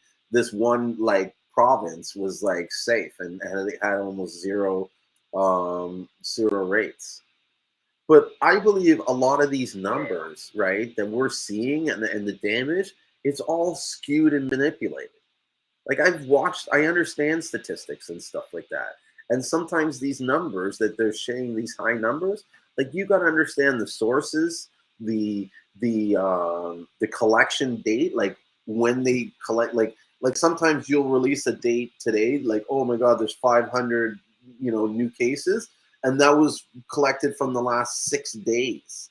Do you know what I mean? And it has, not every test was accurate. You know what I mean? Not every thing was recorded correctly. They could have, lost count at some time. Like this is all being done by humans. It's not all accurate. So when you see 200, it could be 95. You know what I mean? We don't know, Yeah, I think we're way off topic here. But yeah. There's no real topic, but I think it's a good message. Like if I had was looking out for people for the next year or two. Yeah. As somebody who does want everybody to do well, you want to really watch your spending and stuff. I think we're heading for really challenging times. Like I watch the stock market still closely, even though I don't do a lot with it. Uh-huh. And there's some stuff going on for sure. So it's just stay healthy, chase down your dreams, Mm-hmm. do all that kind of stuff to stay in a positive mindset because it could get kind of squirrely. Yeah. I think it's going to get squirrely, especially with this Ukraine stuff and everything. Definitely, yeah. So what else else? You got anything big coming up in the next week or two you're working on, or? Yeah, lots of stuff. I mean, we're trying to get in more spices. We're trying to expand more of our like exporting, like how much we ship out, and so that's good. I'm cleaning out the warehouse. I think we're going to look at new packaging. Um, Definitely. It's been a while. It's like realizing the other day, like I haven't updated the photos on the website in like 2 years, and so the last couple of days, I have been just been working on doing the photos. Been doing a lot of learning on marketing on Google, like Google AdWords, and understanding the like audiences and stuff like that. Hold on, Myra says, make sure you have plenty of Seamoss stored up. Yes, we have tons of Seamoss stored up. Not only that, like my business partner has an amazing handle on the supply. Like I don't want to like brag or anything like that, but really it's kind of like the only thing that's limiting us is the sales. Like if someone came and said I need 10,000 pounds of Seamoss tomorrow, you know what I mean? I think I can make that happen, or he can make that happen. Yeah. You know what I'm saying? But like, that's what I'm trying to get a handle on is as I've been like reaching out, meeting like a lot of different people from different parts of the States. mm-hmm. I don't know how big the Congress market would be. Like, huge in a year for retail consumption though, because like a lot of these people I've talked to either deal with somebody that I sell bulk to, or I know them from another group. But I mean, I keep coming across like the same few names. So then I'm like, okay, so there's just the guys in Maine, and then us, and then I mean, stuff comes over from Ireland. That's most of the supply. Yeah. So there's not a big. All right, I'll let you finish because I'm like excited to kind of see what it is. I was pretty much done there because I was like, I'm just trying to grasp like how many pans you could sell in a year and how much money if somebody went at it really committed. Like, there's nobody who's got nice packaging on Amazon for Conjur's Christmas. No, it's not done. I mean, I'm a year out at least from trying to do this, but you want to partner up and do it? I'll get you on Amazon. Well, I was thinking you could do the what's it called, fulfilled by Amazon. Yeah. You ship everything there. They ship everything out, and runs like a pretty good, solid advertising campaign to make sure the product gets a lot of traction. And the product's stand on its own anyway. Yeah. So we'll do it, but I'll say this: if you want to partner, like you could ship me the raw Seamoss, and I'll do all the packaging and fulfillment. I'll arrange to get the packaging and stuff like that, and then I'll help you get onto the Amazon. No problem. You know what I mean? And then we'll do a share on. We'll work out the numbers, but we'll do a share on the profits after everything's sorted out. Do you think this is a good idea? Do you think it would work on there? Yeah. Listen, if you're telling me that you've looked on the market and you don't see that product there, then yes, I do believe that. I also believe that if it doesn't work on Amazon, then we can hit a lot of the stores and a lot of the places around the world. Like I keep saying this to people, they don't realize that the market is huge. Like when you say, is there enough?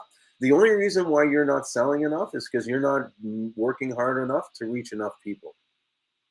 Yeah. Okay. Yeah. There's a dude that's selling gel and he's making $500,000. Like that totally changed my mind recently. Like I was like, what? You're $500,000 a month in sales. Do you know what I mean? A month? Yes, a month. He's doing 6 million. And so I'm happy for him. I'm excited. But my point in saying it is not that he's doing $500,000 a month.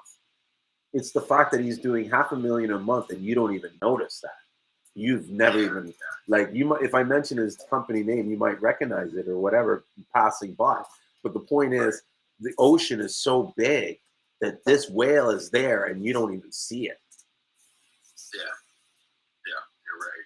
You know what I mean? So the question is the market big? Yes. It's so big, you don't even see how big it actually is. That's how big the market is. It's so big, you don't. In the ocean, Yeah. How big the ocean is, right? Yeah. I hear you. Yeah. I find. I was just going to say one other quick thing. Yeah, go ahead. What about the grocery stores all through the states? Like, does anybody, are they carrying a lot of Seamoss products? I think some of them are, but some of them are putting the low-cost ones, like the Garcilaria and stuff like that. I don't think there's too many that are doing the Connor's Christmas. Or if they're doing it, they're getting it from places like the Maine Sea Veg or something like that. You know what I mean? But I think for you, you might want to do some research and find out who are distributing sea products to where. You know what I mean? Because you almost want to get into a company that's doing the distribution in all these stores already and sort of get your product on the shelf with them, you know? Yeah. And then find a way to bag it up and package it where you are at and then deliver it to that one place that then redistributes it, you know? But at the same time, you could develop that operation yourself, especially if you don't see it. Do you know what I mean? Like if you look around and you don't see a guy that's actively calling up the stores and stuff like that, then get a list of all the stores together and call them up and say, hey, I'm the North Atlantic Sea Veg. I'm an international distributor. Like you want to hear a funny? Major differences here between like local markets and trip over to Europe or whatever. Like it's a world of difference in price, really. Yeah, study the market, see where the vulnerability is, and see how you can solve that problem and get the supply. But I'll tell you this one story, and this is what it's so funny to illustrate, like to me, how you need to approach things and not be afraid of things. I used to have this computer store, right? I used to do online computer selling. And so it was a one-man operation. It was just me and a website. This is back in like early 2000s when we just started doing drop shipping and stuff like that. Before that, I was a manager at a computer store, and I learned how a lot of these companies you can set up an account, order something, and have it directly delivered to them without having your name on it, this and this and that, right? And so I had this corporation where I was doing that. I was selling out hard drives and this and this, that, whatever. And so people would call me and be like, you know what I mean? Like, hello, yeah, can we speak to your accounts payable? You know what I mean? Like, yeah, hold on 1 second. And I would put them on hold and I'd pick up the phone. Yes, accounts payable. Like if you called my place, you'd think there was 20 people working there. I never forget doing that. It was so funny. Like, yeah, accounts payable. How can I help you? They're like, yeah, we just want to talk about this bill. You know, did you send it? Yeah, we'll send the payment, no problem. Like, you know, same guy. Yeah. Hang on, there's some questions coming here. BC says, I find most people don't know what Condorus actually is. It's hard selling to folks who don't know what it is. Eukinema, Capocivirus, Garcilaria. Yeah, that is so true. Everybody, you know, it's Dr. Sebi. You know what I mean? Like, and this is why, like, I'm not hating the guy. You know what I mean? And I'm not complaining about him, but it's kind of like, look, your misinformation is causing damage. People are thinking Garcilaria is Condorus crispus. You know what I mean? Yep. And that's it's affecting people, everybody. Why? and it seems to be, man, like I was busy last week, so I didn't want to chime in. Like I saw a few of the conversations going on in the group, and to me it just looked like a giant waste of time, waste of my energy. Like I almost messaged you to say, stop, bother. You're taking up hours of your day that could be used better. Even though you're trying to do something good and educate or explain something. I love it. They not having it, and then you're just gonna get angry, and then it's taken away from the day. I know, and I gotta watch it sometimes because it does take my time. But at the same time, right? I'll be honest with you. Full disclosure, like I seem like a nice guy, but there's like 10% troll in me. And so when this shit happens, I can't help but fuck with these guys. I'll be straight. I'm laughing half the time when I'm doing that stuff. I'm like, oh, let me see the comeback. Oh, I'm gonna come back like this. So no, when I'm doing that, it's not like I'm angry at all. I'm never really pissed. I'm more laughing and having jokes and pushing it back to these people. And I'm almost trying to create a mirror back to them and show them like this is what you're giving to me. This I'm giving them. I just deflect it right back. You know what I mean? So it really kind of I don't absorb it at all. And I don't think. Well, there's just certain people who are they're not gonna agree. You're right. Even if the evidence is there or whatever. So nope. I mean, I personally am just not gonna go down those roads because I got too many things to do already. But yeah, see, here's the thing. I'll be honest. That place, I didn't build that place for me to sell Seamoss. So whether I sell Seamoss out of there, I'm not concerned. One, two. It's like. I understand that those people that I'm actually directly arguing with will never change their mind. I've already known that, even when I'm engaging them.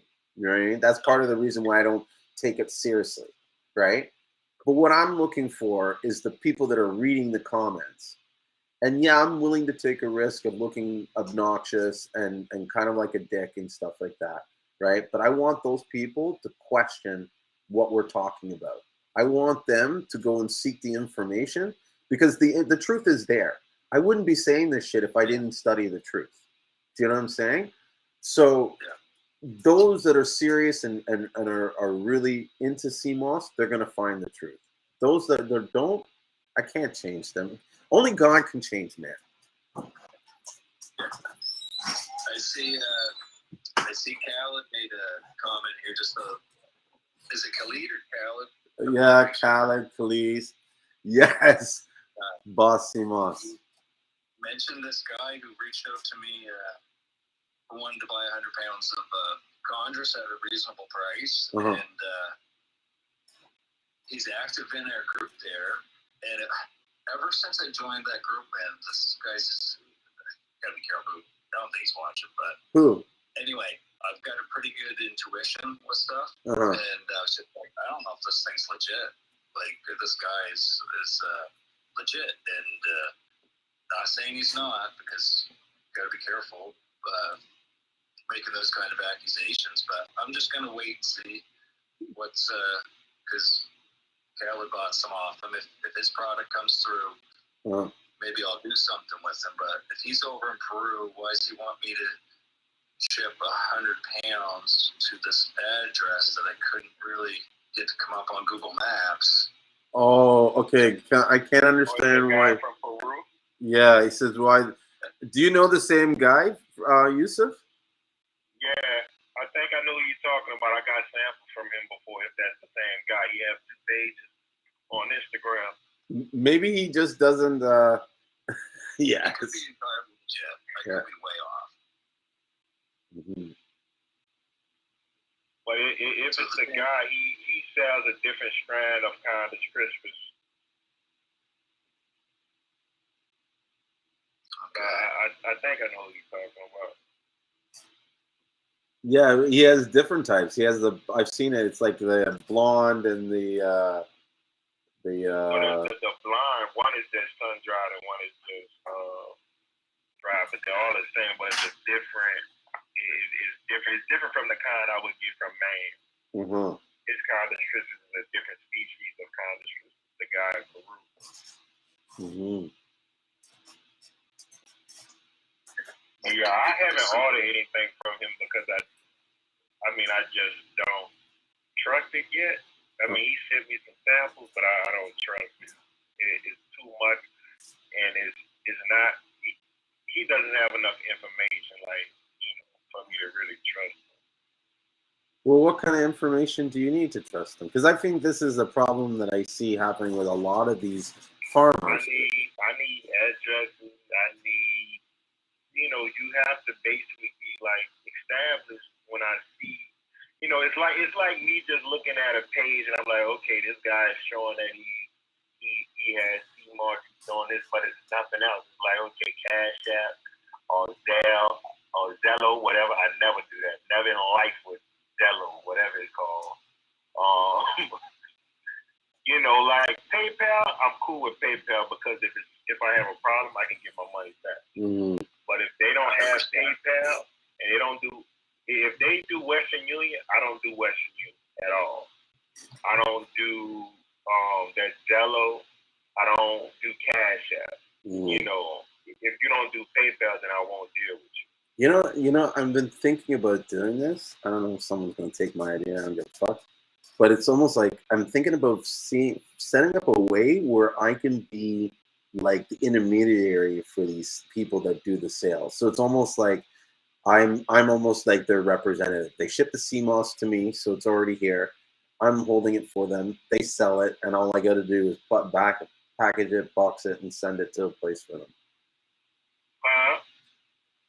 Imagine, right? You're dealing with this guy, right? But instead of him dealing with Peru, he meets you and he says, "Okay, contact my representative in Toronto," and you contact it, and it's me. And I get your information, and I explain the product, and I give you the details, and you send the money to me, and then I ship you the product. Would you trust it? Yeah, if you have it on hand, yeah, I would trust it like that. Yeah. So but a lot of people just don't give enough information. I get it. It's like, okay, I'm buying something, but I need to know more. Yeah. I get it. And so the way I see it, and this is my entrepreneur mind always working, is that once you solve a problem, there's profit in problem solving, right? And so if I can solve this problem, if I can leverage my goodwill and I can say, you know what, St.Lucian Seamoss Company as a company can kind of verify that this Seamoss is good because we're holding it in our fulfillment center, then, people will pay us money to do that for them and to handle the work for them. Because, I mean, it's probably more expensive for them to ship individual orders from where they're located than it is to send it to us. I mean, that's the whole reason why we do it. Yeah. You've got to make that worth your time, though. I mean, unless you're doing just a good deed service while you're running your business to be the intermediary here, like, that's going to tie up time, man, for you. Me? Yeah. It won't really, not, yes and no. If I build the business to a point where I'm hiring people and I'm not doing it, it's not my time, it's someone else's. And that factors into the cost of doing business. So that's, you know what I mean? There's no way I can do it individually myself, but the goal is not to. And this is what I was talking about earlier about passive income. You can never be really, truly free until you create the business when you don't have to be there. Like, I remember being a DJ growing up, right? And in Toronto, and there's this record store called Play to Record, right? This guy, Eugene, built this amazing business with DJs all around the world come and shop at this place. But because he, was like this micromanager guy, he had to be his hands in everything. It was like his little baby and he couldn't let it go. And he became tied to it where that was like his job. And even though he loved doing it and then, it wasn't like work for him, he never had true freedom. He could never really get away from his work if he wanted to because that's what he was tied to. And so when I'm looking at my businesses and anything I'm structuring, it's like, yeah, I'm committed into it now, but like 2 years from now, there's going to be a manager. There's going to be like, that's where the company's going,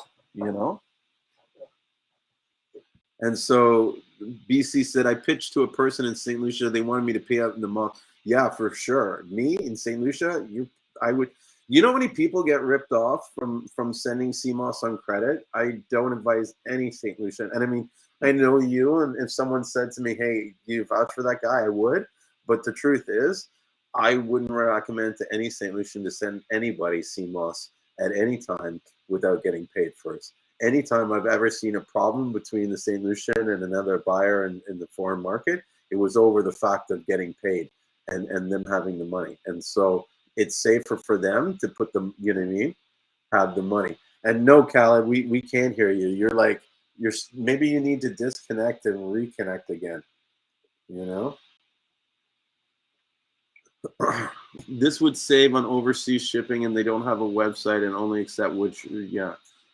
That's the two big things that they accept right now is Western Union and this other product called Penny Pinch, but it's just as insecure as Western Union.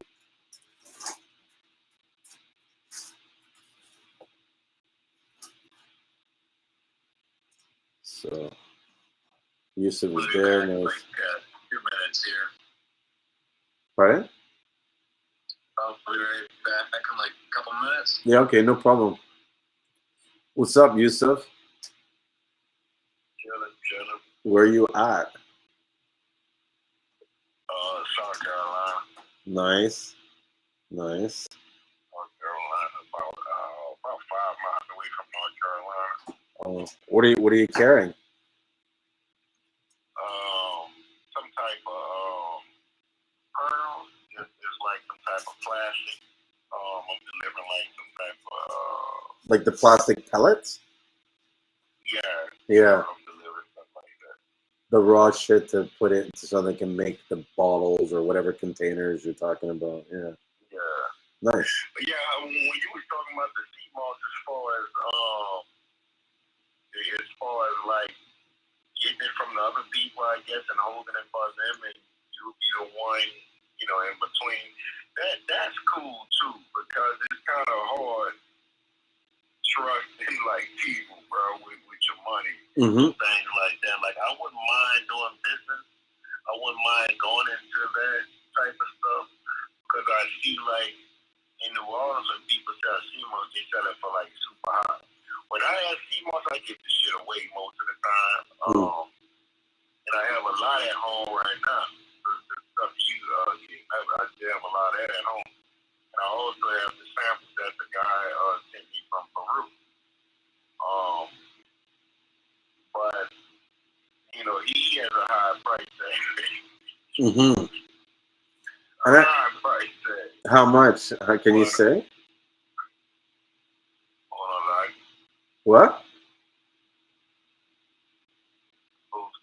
I can actually go look, but I might end up having to leave the room because I talked to the guy on what is that? But is that including the shipping, right? That's including the shipping?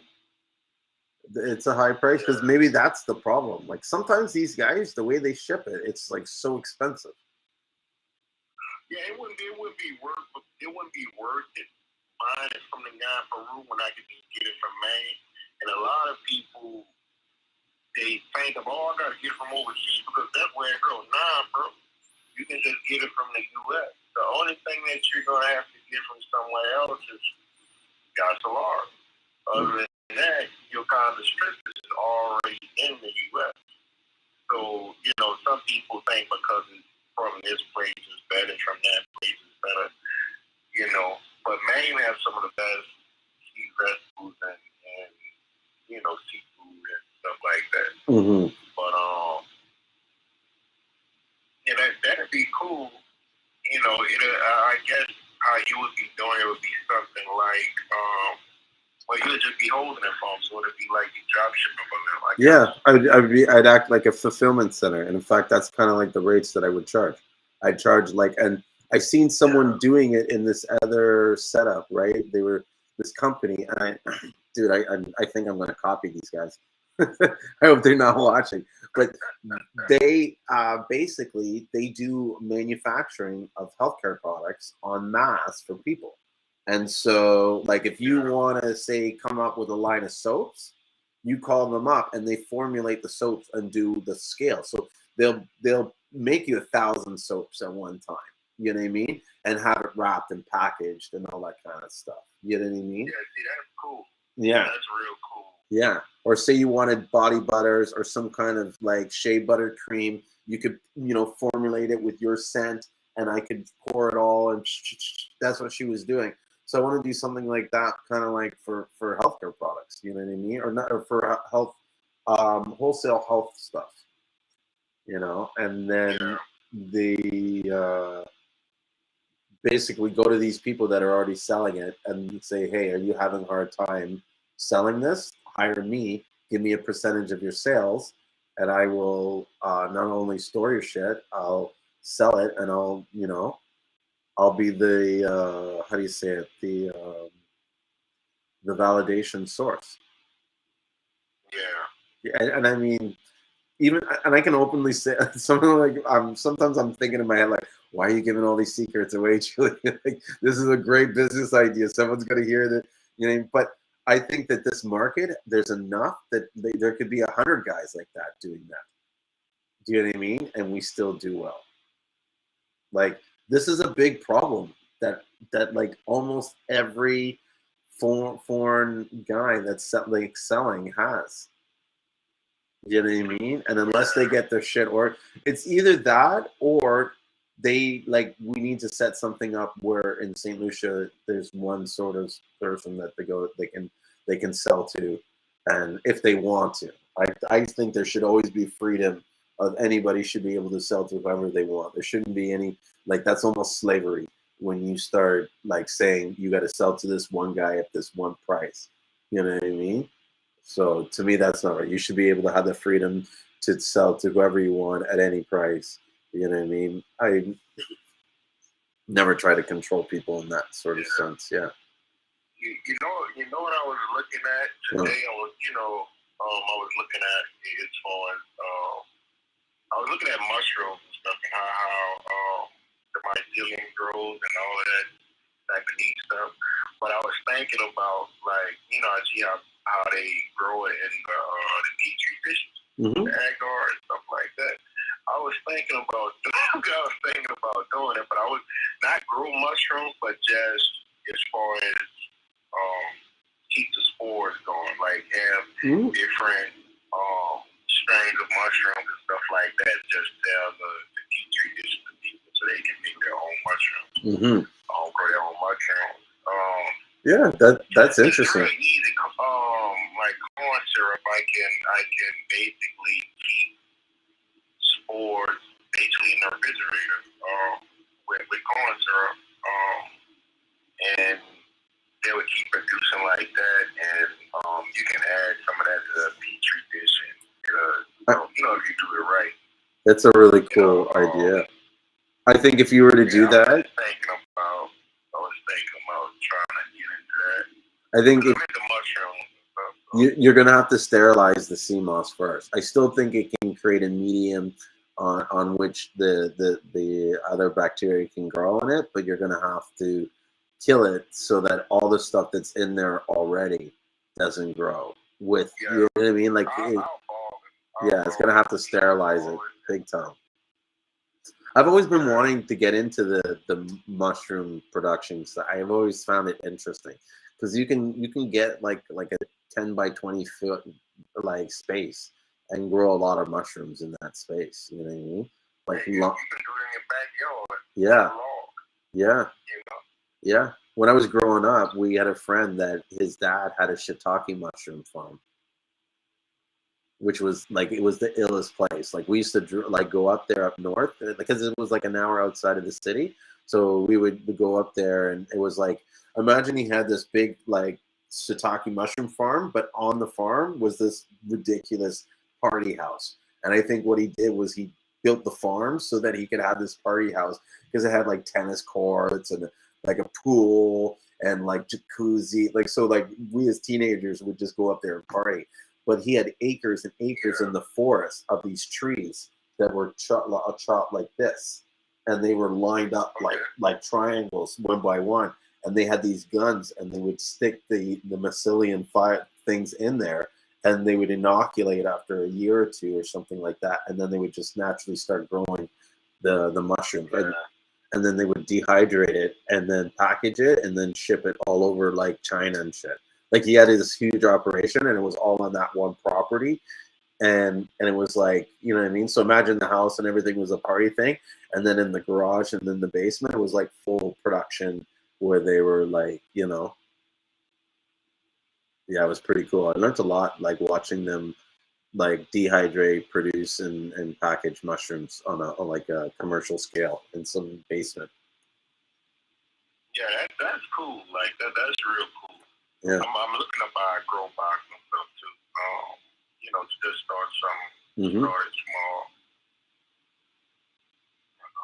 Well, do you guys have where you guys live any natural mushrooms? Like when I was a kid on the golf course, they'd come in every fall. These little ones, and we dry them up and have a few beer and eat a bunch of them, and all you do is laugh all night.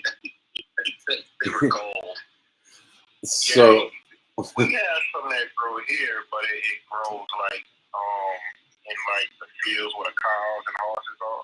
Yeah, it grow in places like that. But like me, I don't deal with those. I know how to, but I know a lot of people that do. I do. I just don't pick it in the wild. I don't trust wild. I'll get a buddy to source it out for me. Yeah, I'm already silly enough that I laugh at my Yeah. No. No. So I know something like that is gonna like have me overly silly. But there's a lot of research about it when it comes to anti-anxiety, PTSD, depression, and stuff like that. And so, like, when I say it, I kind of joke around, but really I was taking it for like almost on a self-medication level. I wasn't taking a whole bunch, but me and my buddy, what we would do is once a month or once every 2 months, we would go up to his cottage, and we had this kind of like set routine, and we take just a little bit. It's like what we call microdosing. And so you would go up there, have a few laughs, have a few beers, and like by the next day we wake up and we'd go back in the city, and it would clear your head so much, and like problems you had and things because you would almost work it out at that night. Fuck this, you know what I mean? There's so much power in letting things go. You know what I mean? That people don't really. We hang on to so much fucking racket and stuff, and that really shapes our moods and sometimes even our appearance. If you look at some people that are progressively angry, it shows in their face. You know what I mean? And so you need to let things go so that you last longer in life. So yeah, that was one way of doing it. Yeah, the mushroom market's huge now. Mm-hmm. Like, it's big. Where do you live at? Where are you from? I'm in Canada on the East Coast. Oh, okay. And where are you? Oh, man, I'm all the way in the U.S. I'm in New Orleans. Well, right now I'm in South Carolina, but I'm from Louisiana, New Orleans. Nice. The South, so, And it's a lot warmer there than it is here. We still got snow on the ground. It's garbage. Yeah. I haven't ran into snow. Well, I ran into snow this year, but I drive trucks, so I'm like everywhere in the U.S. But this winter I'm staying down south. I try not to go. I don't feel like it's hard to live or anything. So. Yeah, don't blame you. For sure. So do you eat a lot of moss? Do you eat moss as well? Yeah. I actually have some on a truck in a Ziploc bag. Like some clean it like that, and I'll just chew on it raw. Yeah. Seamoss. But I used to be real hard on the Seamoss before I started driving trucks. I used to make like a 32-ounce container of it, and I'll eat that like the same day. I'll eat half of it or eat the whole container in one day. Wow. Yeah, that's hammering it for sure. Yeah. But I use it for so much stuff like soap in it. I put it on my skin, my hair. I use it for a lot of stuff. It's real good for my hands too. So. Yeah, I think there's a lot of people are. I'm seeing some of those products now, right? Like the Irish moss, the soaps and stuff. Man, it's gonna be a big industry. Like this whole space, I feel like still just developing, right? Like, yeah, it's It is about the thing I don't see is the kind that you can find in different places, but the glass of lard, you don't see that on like the bigger websites or with the bigger companies like Mountain Rose. They don't carry it. Star West Botanicals, they don't carry it, and that's surprising to me because so many people want it, but those particular companies just don't sell it. And I don't really understand it because they sell everything else, all types of different Seamoss like that. So, Seamoss is going to be big, and it's going to really get big in Maine. It's going to get big in like California area because I see what they're starting to do in California and in like Oregon. As far as like the farms that they grow it in the tub at home. I see what they're doing because I see they're already like growing the spirulina and dough. Yeah. Like they grow. Look like the real thing though. Like I've been picking that my whole life, and I just watched that video or an article about it like 3 or 4 days ago, and I mean the guy holds up this handful of stuff, and it looks more like Irish moss, but they must have the test results there to say it's adults, but it looks nothing like the natural product. But they've sunk so much money into that for like 20 years. The guy, chef who's part owner, full owner of Maine Coast there, they spent millions of dollars trying to farm this stuff. They're deep. But the government, as far as they're trying to start giving loans for that. So people that live in certain places, they can get loans for it, to grow it. And that's what I'm starting to see, when I drive to California, when I drive to Oregon, and things like that. I'm starting to see like them building certain things. But I know as far as like the Irish moss, the constrictors, that stuff, they're gonna start growing that like everywhere. Like they're gonna grow that everywhere because they're really already growing it. That was like the first Seamoss they started growing. And like they produce a lot of that in Maine and off of different coasts, but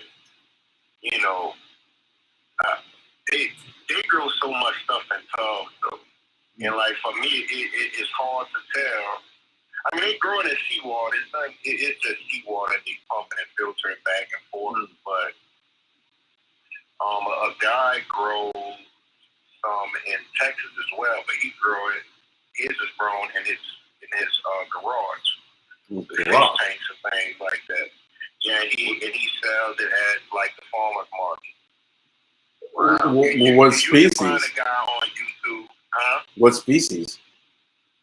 Like don't sea grapes, different things like that. He was able to grow sea grapes like that? Yeah. Oh wow. And he grows it in his garage area. He sells it, packages, sells it. And a lot of people like to buy the farm raised stuff like that in restaurants because they come the same each time. Because they look for like how it looks.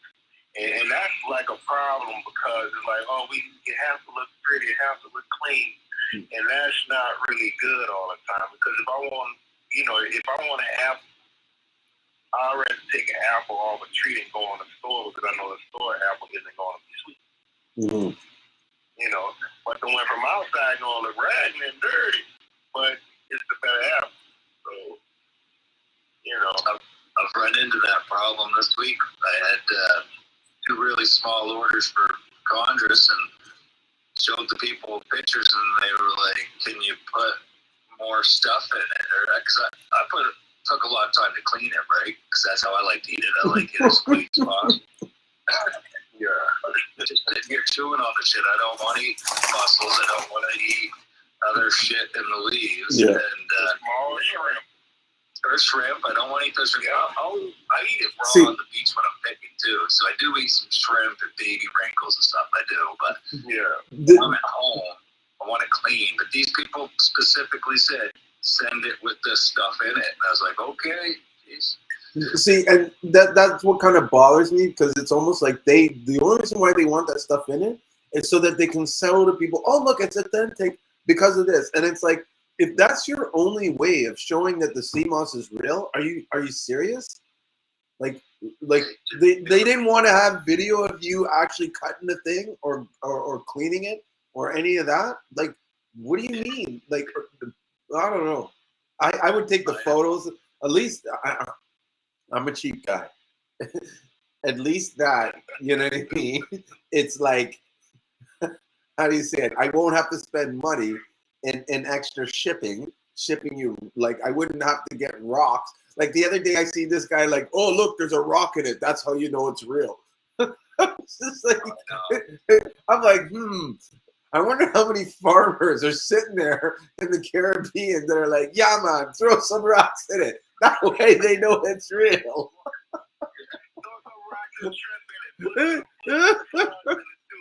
Yeah.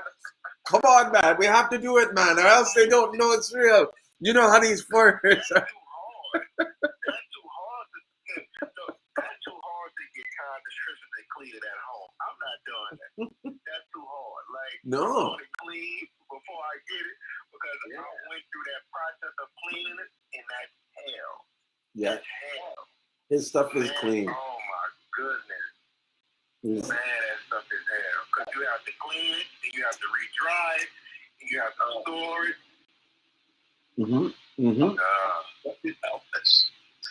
I'll pay that extra price if it's clean. Because I know some guys that sell it like dirty. It's like sand, dirt, shellfish on it, crustaceans. It's oh man, like the only thing I don't mind is if they have calcium builds up, that's cool because I feel like that's going to be hard.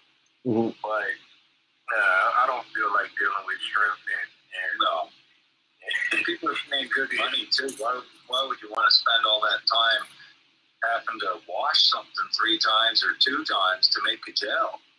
You know, like, oh yeah, you're spending. People pay good money for their seaweed. I think I'd want it as damn fine as I can get it. Yeah. Personally. Like you say, some of those guys that get it, they are selling it on to other people, obviously making money, you know, flipping and stuff, and then they need to be able to explain to their customer that this is and it's only it's only because these guys are trying, like, I don't know.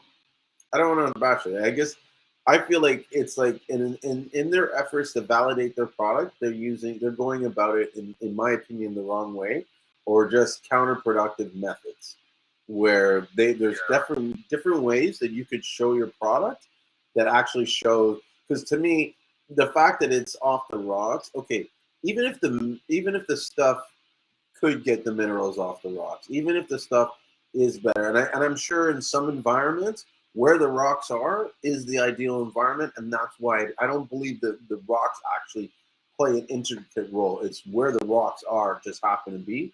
That's the good areas for that Seamoss, right?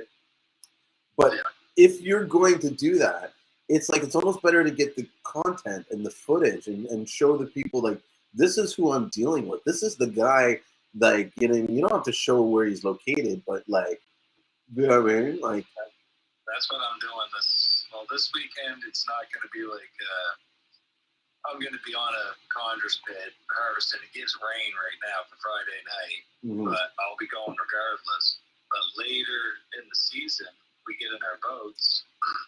You get into some of the more dangerous areas where you like wade out to the water up to your neck and climb up on this boulder, and the whole boulder is in like extreme weather like conditions continuously. So what you're left with is a beautiful head of the product, right? Like just a beautiful plant. Nothing else can grow in between it. You don't have any seed. You don't even have the seed fleas on there. You don't have the barnacles. You don't have anything. It's the only thing that can handle that tidal action. It's the only thing. Everything else gets beat off of it. So that's going to be fun. That's what I'm going to do this summer. Have some cool footage and shit. Nice. No, I think that's like the key as a farmer like you trying to go out and get new markets. You almost even want to do like a YouTube channel or something like that called like Seamoss Hunter, and use that as a way to direct people to know about you, and then also use that for ways that people to organically find you. Yeah, I think you're 100% right. Try as many avenues as possible to get a following, right? Mm-hmm. Like I followed like 50 people on Instagram. I created an account 2 days ago, and I've got like 7 followers back. I'm like, well, this could be a slow boat, but it'll take time. Every time you get a new customer and stuff, they'll follow you. Don't worry about the numbers though. You know what I mean? Because I've seen people that have 30,000 followers and none of them engage and interact with them. You know what I mean? Right. And so I'd rather have 100 like hardcore, diehard, loyal followers than 5,000 randoms. Right. Definitely agree there. Yeah. It's the because you got to look at it what you're using this for, right? You're not trying to be someone that's going to take this and leverage this to get something else. That's the only reason why you need high numbers. Otherwise, engagement is the number one factor. You know what I mean? Yeah. You know, I get disappointed when I only see 5 people. Like, I need to get more of my engagement. You know what I mean? I appreciate those 5 people that come and watch it. Thank you so much. You know what I mean? But it excites me because I know that like these are the ones that are serious about learning, and you know they want to take that business to the next level. Because the more knowledge you have about this product, the more power you're going to have in the business. You know what I mean? Even for you, Roy, like for you to know like more about just Seamoss in general and the different algae, even the ones that you don't sell, it can help you when you come in and talk to people and you try to differentiate your product from someone else's, you know. Oh, 100%, man. Knowledge is power for sure. Yeah, for sure. Yeah, that's what I utilize. You know what I mean? I looked at the market and said, okay, a lot of people are not studying the actual knowledge of this. I'm going to do what I can and learn as much as I can and surround myself with people that want the same knowledge, so that you know what I mean. I can put myself in that position where I can tell you anything I want and you'll believe it. I'm kidding. What type of kiwi do you sell? Let me go through there's quite a few different things there. There's Dalts, Chondrus crispus, Nori. The Nori is a tough one. Like I only get like 1 month where when I'm harvesting that, it's not covered in the barnacles. So I get like 1 good month of like pure jet black, nice Nori. Then sea lettuce, the green sea lettuce, kelp, alaria, kombu. Trying to think if I missed any there. I think that's about it. Like Nori is kind of hard for me to find. As far as from like somebody like Form or somebody diving for it. With Nori, I use that a lot for flavor and broth, or when I'm making like a mock tuna, I put that in for like fish flavor. I do a lot of cooking stuff at home. But yeah, if you have any thoughts, I'll definitely look you up when I'm ready to buy them. You know what? Something like I'm always learning here too. We realize like me and some of my friends where we live, like we realize that everybody on our island in the provinces near where I live, everybody wants their dulse super crispy. And that's like really fresh. But then for like the last 20 years, all the dulse that goes to Maine and all through the states, it's all soft and chewy.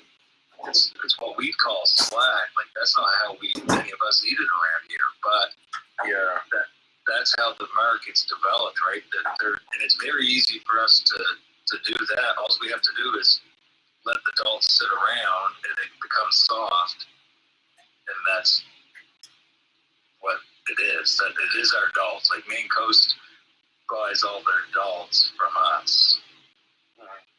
Like other than I'd say 15 to maybe 20% is in Maine, but we produce like 150,000, 200,000 pounds of adults a season.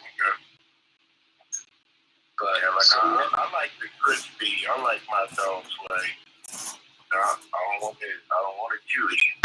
no, fuck. I would want it like that. Yeah, what's your name again? Yusuf. Yeah, well, I don't have you on my Facebook, but when the adult season's like fully operational, like which is June, we've got a different type of adult season starting next month. There's two different types of adults in the world. The front of the island adults is what's used in all the flakes you ever see. All the companies you see that sell Dulce flakes is made from a different type of Dulce, and then the premium Dulce is on the back of the island with these massive cliffs, and the cliffs protect it from getting too much sun, and the Dulce has evolved to be like thinner, sweeter, darker products. Totally different type of Dulce. You can see it personally. Okay. So that's the stuff you want to eat in whole leaf form, and I'll hook you up for sure. All right. I never. This is like one of my favorite dogs. You know, you really can eat it raw, like just raw. You know, it's just enough. I don't want to say fish flavor or sea flavor because I guess everything tastes like seaweed, but it has like a really good light taste to it. You know, I like that particular seaweed the most, especially when it comes down to cooking and broth and things.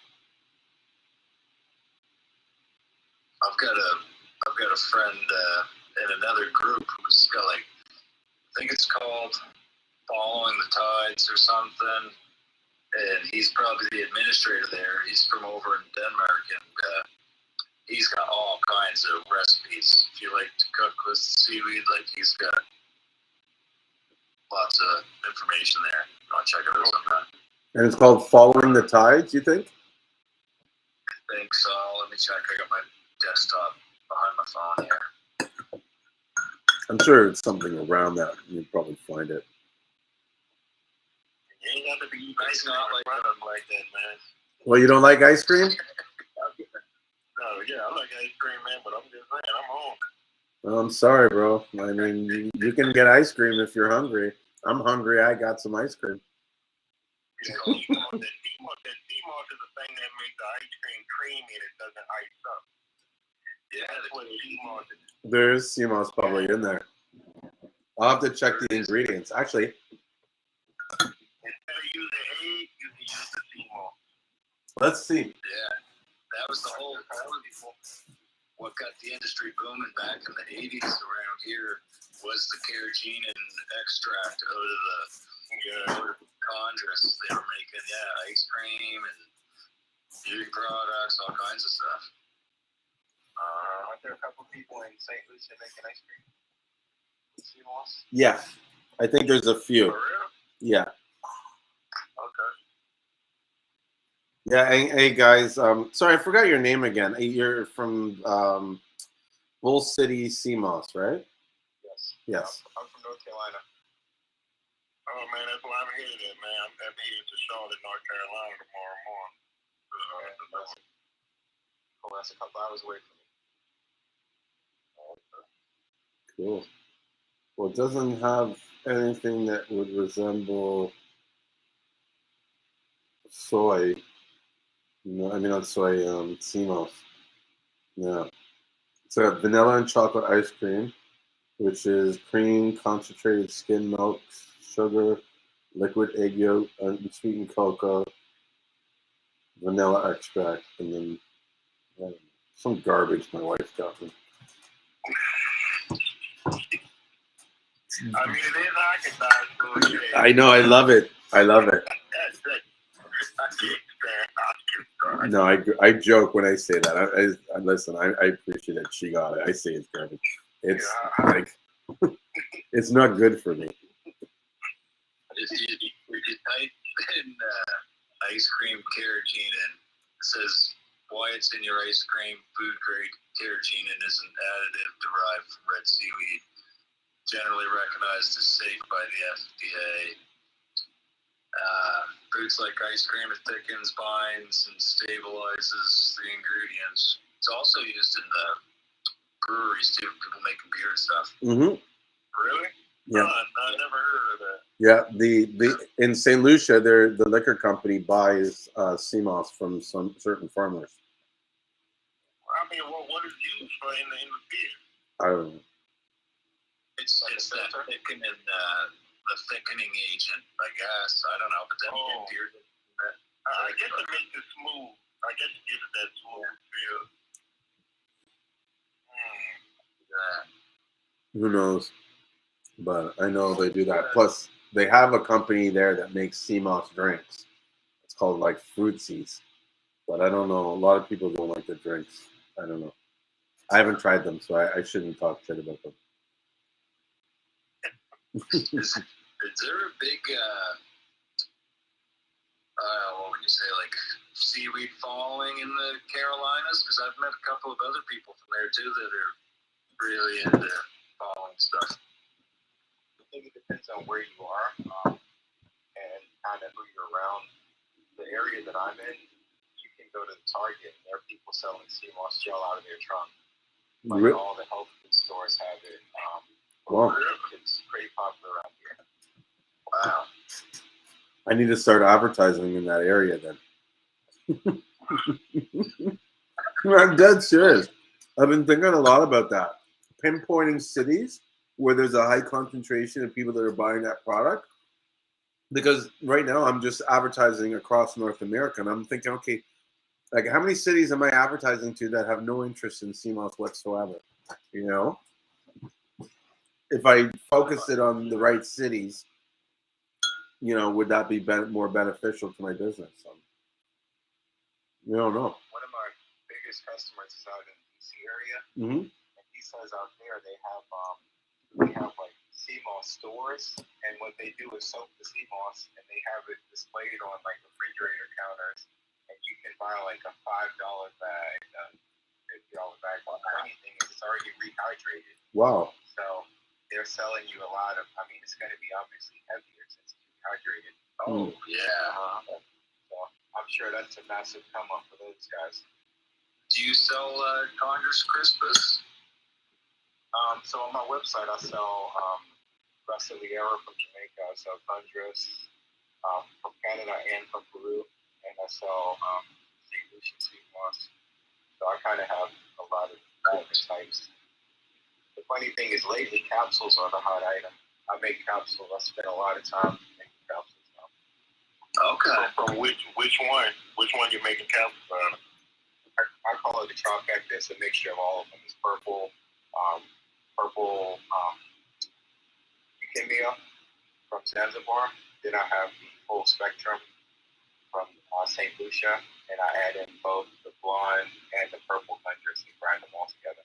Wow. Okay. That's a good idea.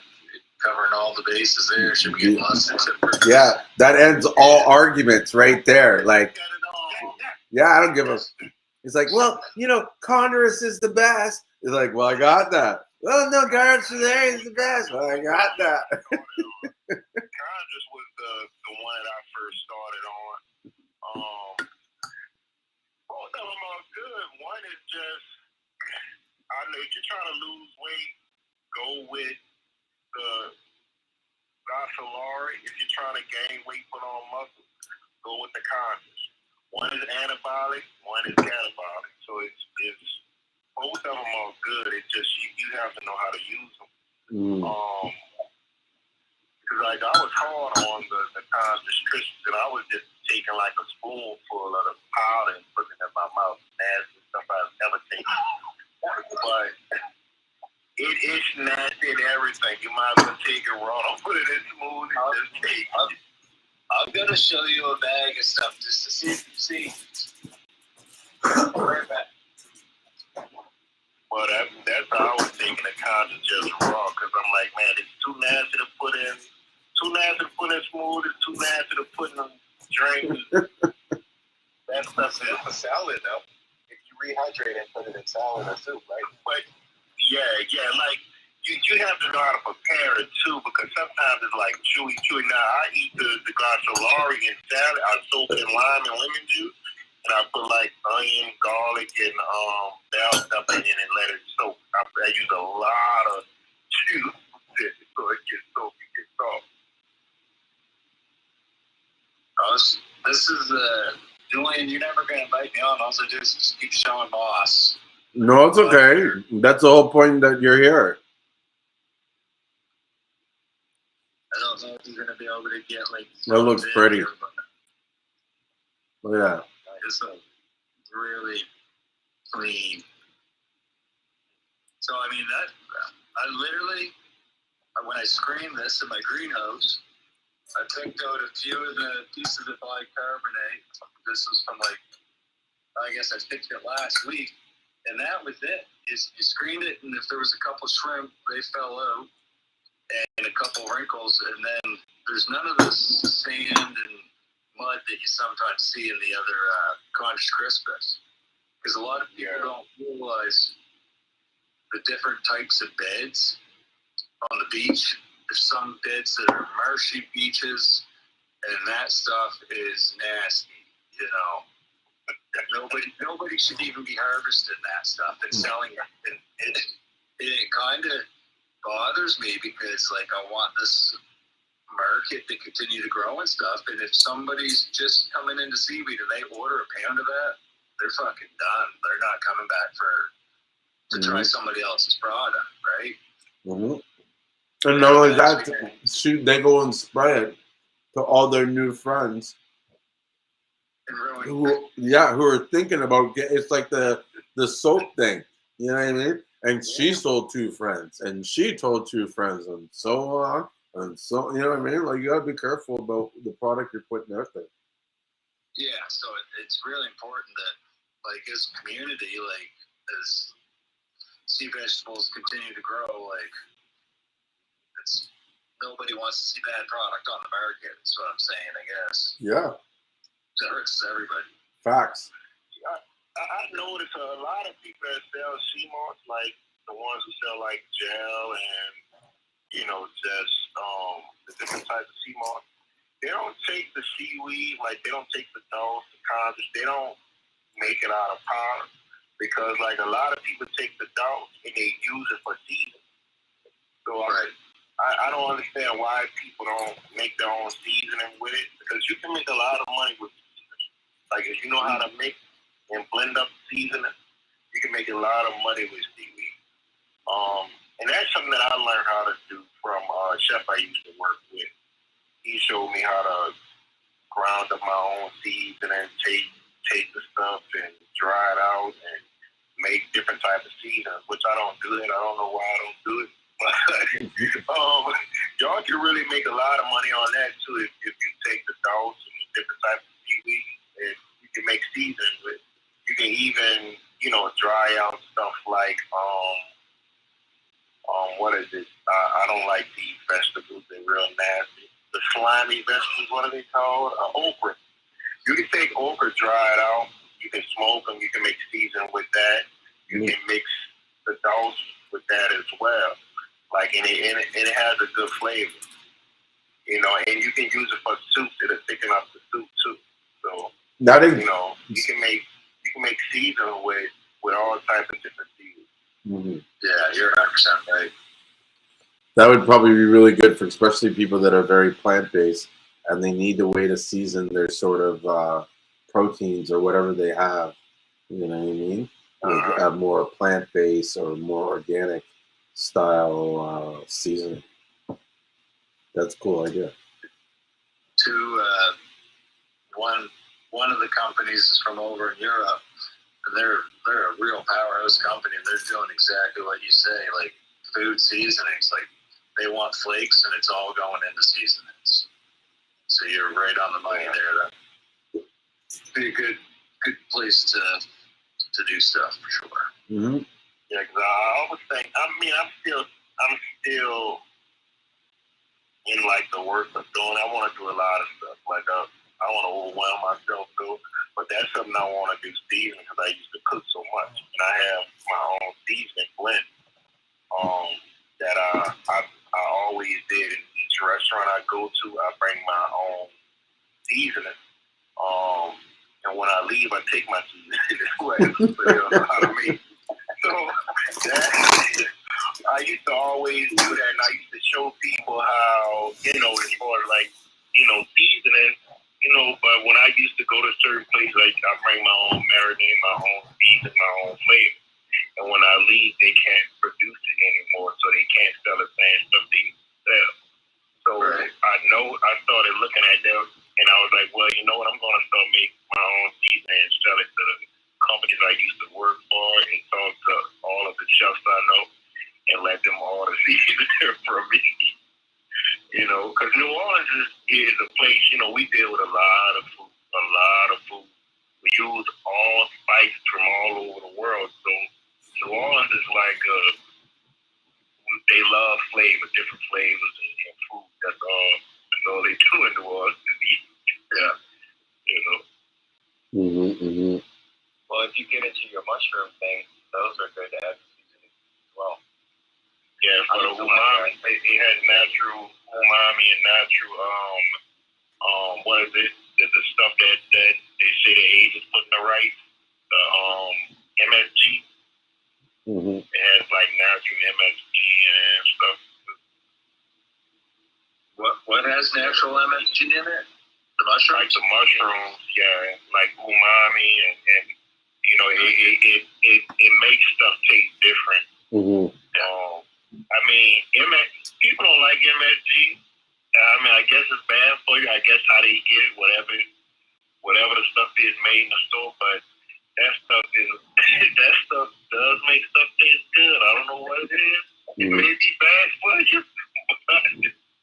I mean, if you can get it natural, do that. But I always have some type of like umami or some type of something that's similar to like MSG in my house. Yeah, a lot of it is naturally occurring. Yeah. I'm laughing at the comments here. I want to say a shout out to Mama Sita. I don't know if you guys can see these comments, but she's been someone that I've known for quite a while in the Seamoss business. And you want to talk about like a strong female, like hustler. I have a lot of respect for this lady and the efforts that she goes to start her business and stuff like that. Congratulations on you doing the Seamoss soaps, going to soap school. I really hope you do well in it, and that you got to show me the stuff you're working. Like I've watched her learn, how to do capsules on her own, how to sell the Seamoss on her own, how to like, you know what I mean? What was it? She got into the Seamoss flavors. Like this girl's willing to try anything and just push it out there and puts her a whole. She's just got a good energy, good person. So shout out to you. If you do all that stuff and figure all those things out by yourself, usually you're going to go somewhere with it for sure. So yeah, it's just really where you want to go and how Yeah. Look at, she said, you'd be surprised how many people are making soap wrong and aren't even certified. I agree. I'm sure there's even people that are like making the soap fast and not giving it a chance to like, because when you're doing, like I've learned, I'm not a say cold press expert, but from what I've learned doing the soaps, you got to wait for it to sort of rest for a bit and act and let the lye sort of off gas or get out of the soap. Otherwise, the pH in it is going to be wrong and it's going to fuck up your skin. And so, like, you could burn yourself and stuff like that, And so, yeah, and people don't know the right formulas on how to, put how much lye into the soap and da da da da da da. So I guess my point is, it's good that you're learning how to do that and figuring that out, because it's, you know, there's not enough people making soaps. Seamoss soap's great. I use it myself all the time. My daughter made some. Yeah. For, Yeah, I get it from Maria. So what were you saying? one of the things I wanted to talk about. Yeah. When you guys were talking about the Seamoss market and how much potential it has for growth. So before I started Seamoss, I was into soap, and my BCSW stands for Bull City Soap Works. That was my first business. But I found a lot of the same conversations that we're having here about back and forth with wild crafted versus farm raised. This is literally exactly what happens in the soap space, because it's the melt and pour versus the cold process. And so many people don't know, like you were saying, the proper way to make it. And they're out here producing bad products. And it makes it bad for everyone in the space. Yeah. And it's kind of like a parallel between the two markets, really, when you think about it, because the growth potential is massive in the soap market, and eventually some of the big guys stepped in, like the Lush, Procter Gamble, all those people started making their like artisan or homemade soaps, and I feel like this is exactly where the Seamoss market is headed. It's almost exactly the same thing, just in a 20-year difference or 10-year difference. I agree. I agree with that. Yeah. It's just we're living in the moment. Like, I mean, maybe I was just busy picking the last few years, so I wasn't able to watch what was going on online with prices and stuff. But so you guys could speak more to that. But it's definitely going somewhere big. But like you say, we've got to keep the junk product out of new consumers' hands for this to make that next jump to like super mainstream. I think, I don't know. Yeah. No, I agree. Well, in the soap space, the FDA hasn't really stepped in and done anything about it. Like, there are some people who have made massively wild claims about curing cancer, blah, blah, blah, like all these things like that. And they've gotten fined or like cease and desist letters. And I think that's probably at some point where the Seamoss will be, where people are selling stuff that's expired or that's going to expire. Eventually it'll catch up to them, but it just hasn't gotten there yet. Yeah. So you're making Seamoss soaps too, right, with your products? Are you using? I learned to use powder. I started out using Seamoss gel, and I've learned over time that the powder produces a better, more stable product, because otherwise it gets spongy. Like, I made a bunch with the Seamoss gel, and over time those soaps they went from 5-ounce soaps to like maybe 2.5. Oh wow! And they're spongy. Dang. So I feel like I've tried now with the powder, and it comes out way better. You should try some of the Seamoss salt with it, like using that as. I started saving it. I heard you talking about that recently. I started saving that. Yeah, I would save it and use that as like a bottom and like one end like a scrub, like an exfoliant or something like that. Well, that's what my daughter did, and what we found was that in the salt there's little microscopic pieces of sand or silica, and so you know what I mean. When you mix the salt in with that soap and stuff, it kind of gets a little bit of like almost like a pumice kind of stone scrub, but and it doesn't just wash off immediately. It lasts a little bit. You know. Yeah. And the salt also makes your soap bars way harder. So they like last longer with the salt. That's a good idea too. You add this salt, you mix it right into the actual mixture. Into the water. Yeah. Yeah, you make it like a salty water. It gives off like a silky feel to it too. Yeah, man. And so, how many bars do you have? Like a strong line of Seamoss soaps, or do you have other soaps besides? Talk about your. Have you talked about your soap business? You haven't really talked about your soap business. I haven't really. So, ironically, I started doing soap in 2014. Opened my soap store. We had sales here and there. It hasn't been a massive thing. During COVID, I had more time because I'm a chef full time. Mm. So during COVID, I got not really laid off, but less work. More time available. I got time to like learn more about different things. I took a lot of online courses and stuff like that, and I ended up getting more into Seamoss. Introduced that to my second store, and it took off like way more sales than I ever expected.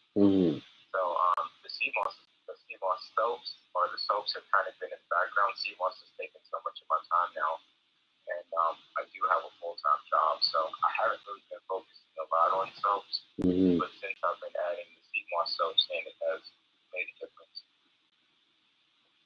Cool. Yeah, I've always been curious to see how strong the Seamoss soap market is. I have an Etsy store, and mostly I've been selling Seamoss on there. My wife has a salon, and we sell soap out of there all the time. Like, it's popular there. It just doesn't sell online because you sell it for soap for $6 and you have to pay $4 shipping. So a lot of people aren't into buying it online because of that reason. Are you using any kind of service to reduce the shipping costs? That's with Pirate Ship. Yeah. And that's the cheapest I've found. Yeah, the cheapest Pirate Ship. It's better if people buy in bulk, because then I can ship it in a bulk packaging with flat rate. So you do bulk soaps? I actually introduced a package of triple pack, so you get 3 soaps for like $26 and it's free shipping. So that way I pay a flat rate for shipping instead of $4 per soap. Like, how cool. Smart.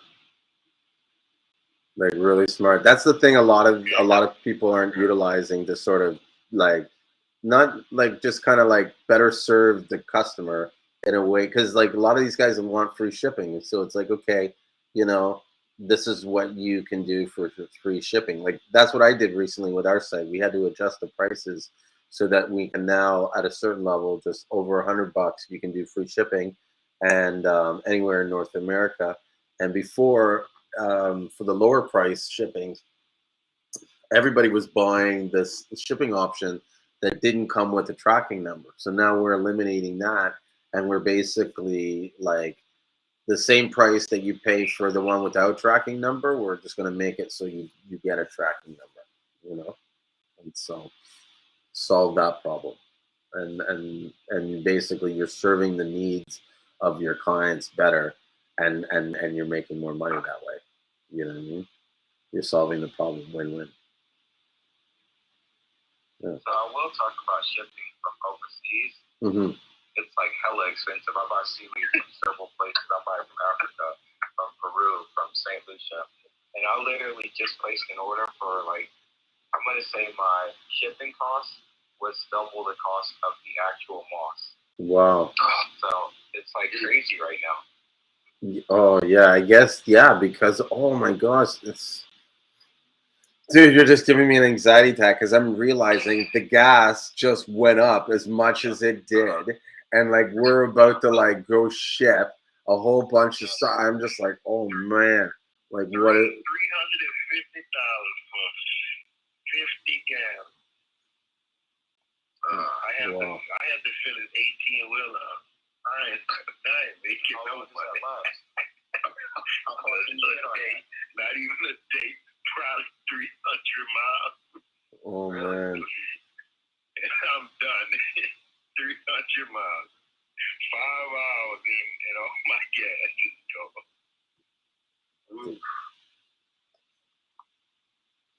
That's why I'm trying to get out to the industry, bro, because they about to turn everything over. They about to make all these trucks autonomous. Yeah, and I keep telling people that they're not listening to me. I'm like, bro, you're already out here. I see them all the time. So they just have guys behind the wheel now. They have they're not behind the wheel. They're in the passenger seat. Well, they got 2 steering wheels, one on the driver's side and one in the passenger seat. And but I'll be in the back sleeping. I'm like, I ain't about to do nothing. And that's more productive. That's good. You still have to pay a guy to sit in the truck. How does that make sense? No, because you pay him less.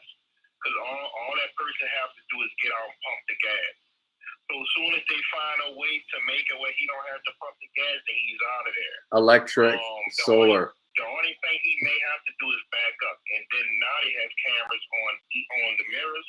They have cameras in front. They have cameras on back of the trailer. So after a while, the driver he don't need to back up either. So soon as all the trucks get electric, all it's going to do is pull up, stay there for a few minutes, and leave. So you got trucks driving all day, every day, without people in them. And that's where the market is going. It's like even inside of the warehouses, you have machines that's loading the trucks now. So when I go to a warehouse back up, it only should take 30 to 15 minutes to load because the machines do it. Machines don't have to count. All they do is load it.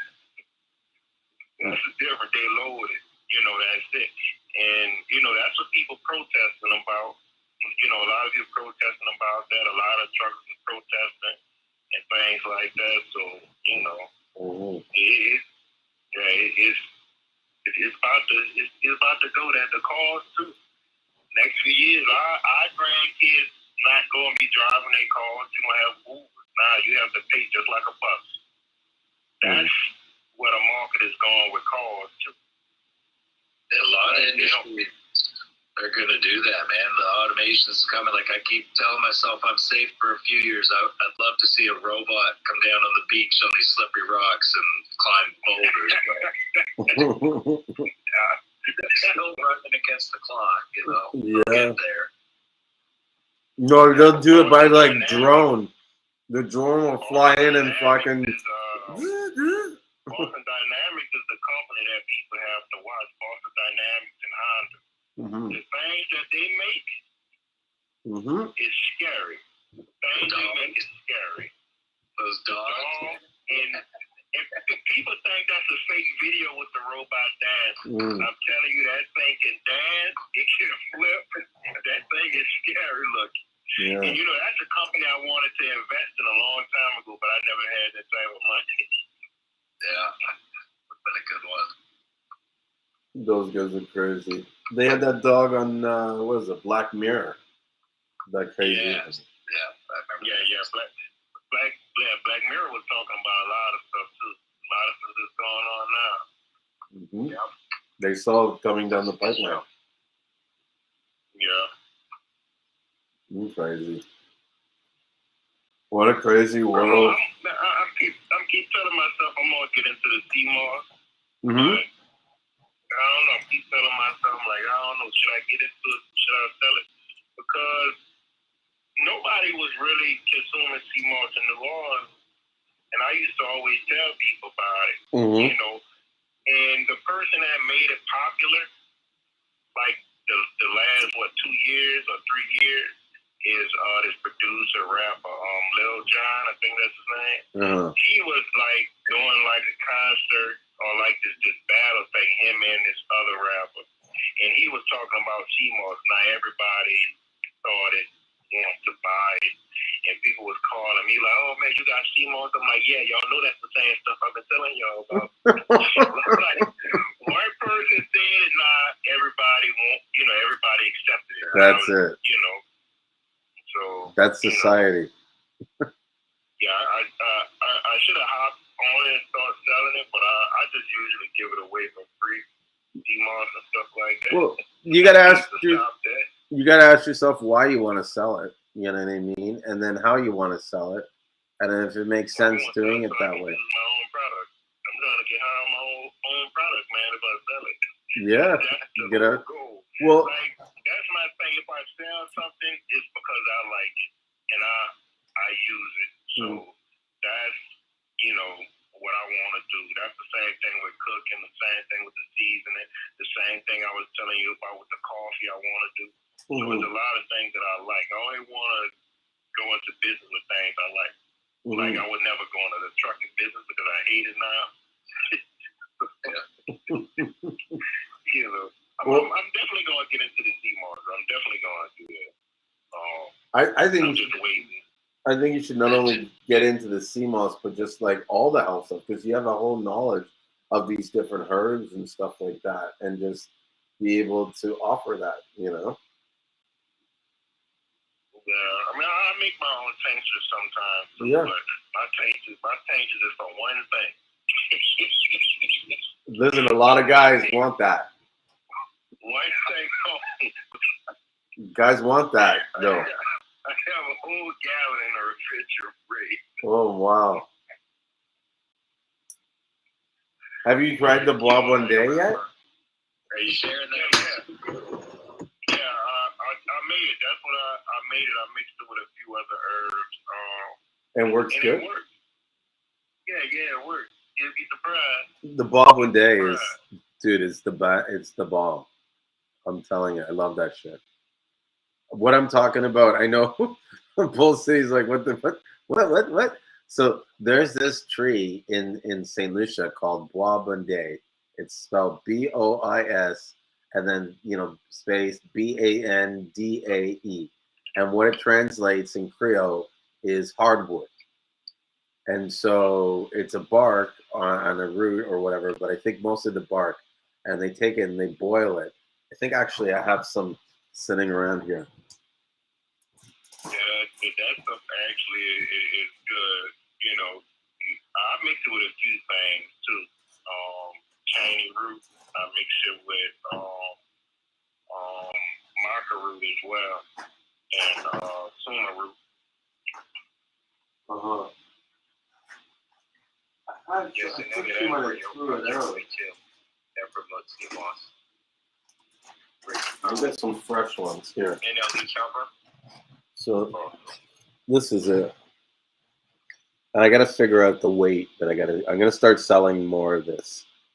Because in the beginning, I got a bunch of it, but I gave it to people to try, but I was scared to try it because the stories I've heard about this stuff, it's like legendary. And so the fear, the fear was how much do you take? Like I was afraid I'd take too much or not enough. But now that I've kind of tried the product and I understand a little bit like the dosage and how it works and stuff, I can do that. But I even know someone that might be coming out with something like this, but in a powder form. And so I'm curious to see how the powder is going to work. What's that called, Julien? Bois Bondae. And so it's basically like a natural Viagra. You take this stick, you boil it in the tea for maybe about 20-30 minutes. The water will start turning a little bit like a white, light yellowish brown. And then you let it simmer for a bit. I'll add, I'll add sweet bay leaves and stuff to it. And then it'll turn into this like deep reddish sort of tea. And then you drink it, and you try not to drink too much at one time. But like a cup or two will have it, like it will stay in your system for maybe about 3 or 4 days. And so what happens is it's not automatic, but once you start thinking about something sexual, it kicks in like, you know what I mean? And so you have to be careful when you're out that your mind doesn't wander. Yeah, because you have a problem standing straight. Couple times I had to walk like that. That leads me to this old story. I don't know. Hell, we can get off topic. That's okay. Yeah, tell me the story. Tell us the story. That's what it's about. My ex-wife is Chinese, so I was over in China. Yeah. The southernmost part of China is this island, Hainan. Mm-hmm. And the first day I got there, I get in the apartment, and there's this bunch of these jars on the wall. Mm-hmm. And I'm like, what in the hell is going on in these jars? They're looking really nasty.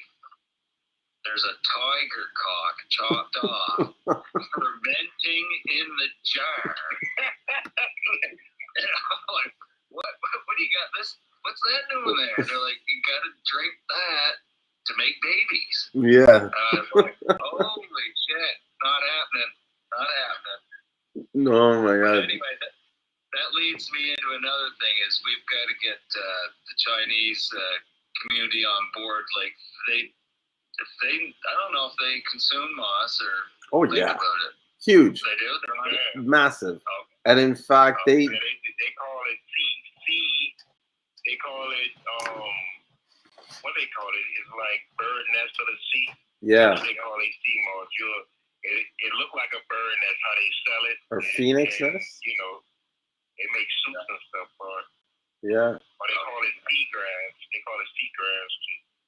Yeah, so there's a lot of seaweed consumption in the Asian countries, and a lot of the production for the industrial seaweed, like the agar and the carrageenan, is all coming from the Asian countries, like Indonesia, Taiwan, Philippines. Yeah, that's the biggest farm. Yeah, Vietnam, all those places. They have the massive areas, and these guys do it in huge, like megaton quantities, where they're using trucks to load the stuff up, and they're probably like when they dry it out in the sun, it's like dried on a football field or something ridiculous. Like these guys are exporting like a lot of sea moss at one time, and like that's what people don't realize when they think the sea moss is pool grown. It's not sea moss that's pool grown. It's sea moss that was like produced at such a commercial level that it doesn't have the same love and care and attention as the sea moss that you would get on, like, say, from Africa or St. Lucia, where the guys were doing it all by hand, and they're not using a truck or any kind of mechanical means, like or even for you, Roy, where you're doing it by hands. Like that, there's a difference in the love and care when you clean that, as opposed to some mechanical machine that's cleaning the sea moss 1,000 pounds at a time. Yeah. You're gonna have way more love and care and than this other stuff, and that speaks in the quality, and it really should speak in the price. And people need to understand. That's why I always say to them, like, know where you're getting your product and where you're getting, because then you can really understand the price that you're paying.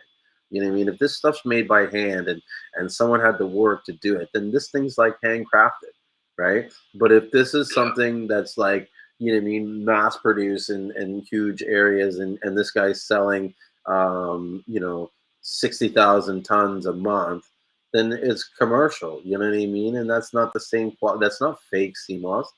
Like, in my opinion, the mere definition of fake cannot apply to sea moss. You cannot make fake sea moss. It's either sea moss or it's, you know what I mean? Like, it's not sea moss then. Like, how do you make fake sea moss? Do you know what I mean? Maybe if you took soy or something and made it resemble and taste like sea moss, yeah, that's fake sea moss. But all this stuff is it's just sea moss that wasn't dehydrated. There's two levels. There's 10% and 35%. And the stuff that everybody sees that they say is fake, that's the one that's dried to 35%. And then what happens is that that's not good value. Like, of course it's going to be $1 a pound or 99 cents a pound. It weighs 3 times, 4 times more than what the dried sea moss that we sell for.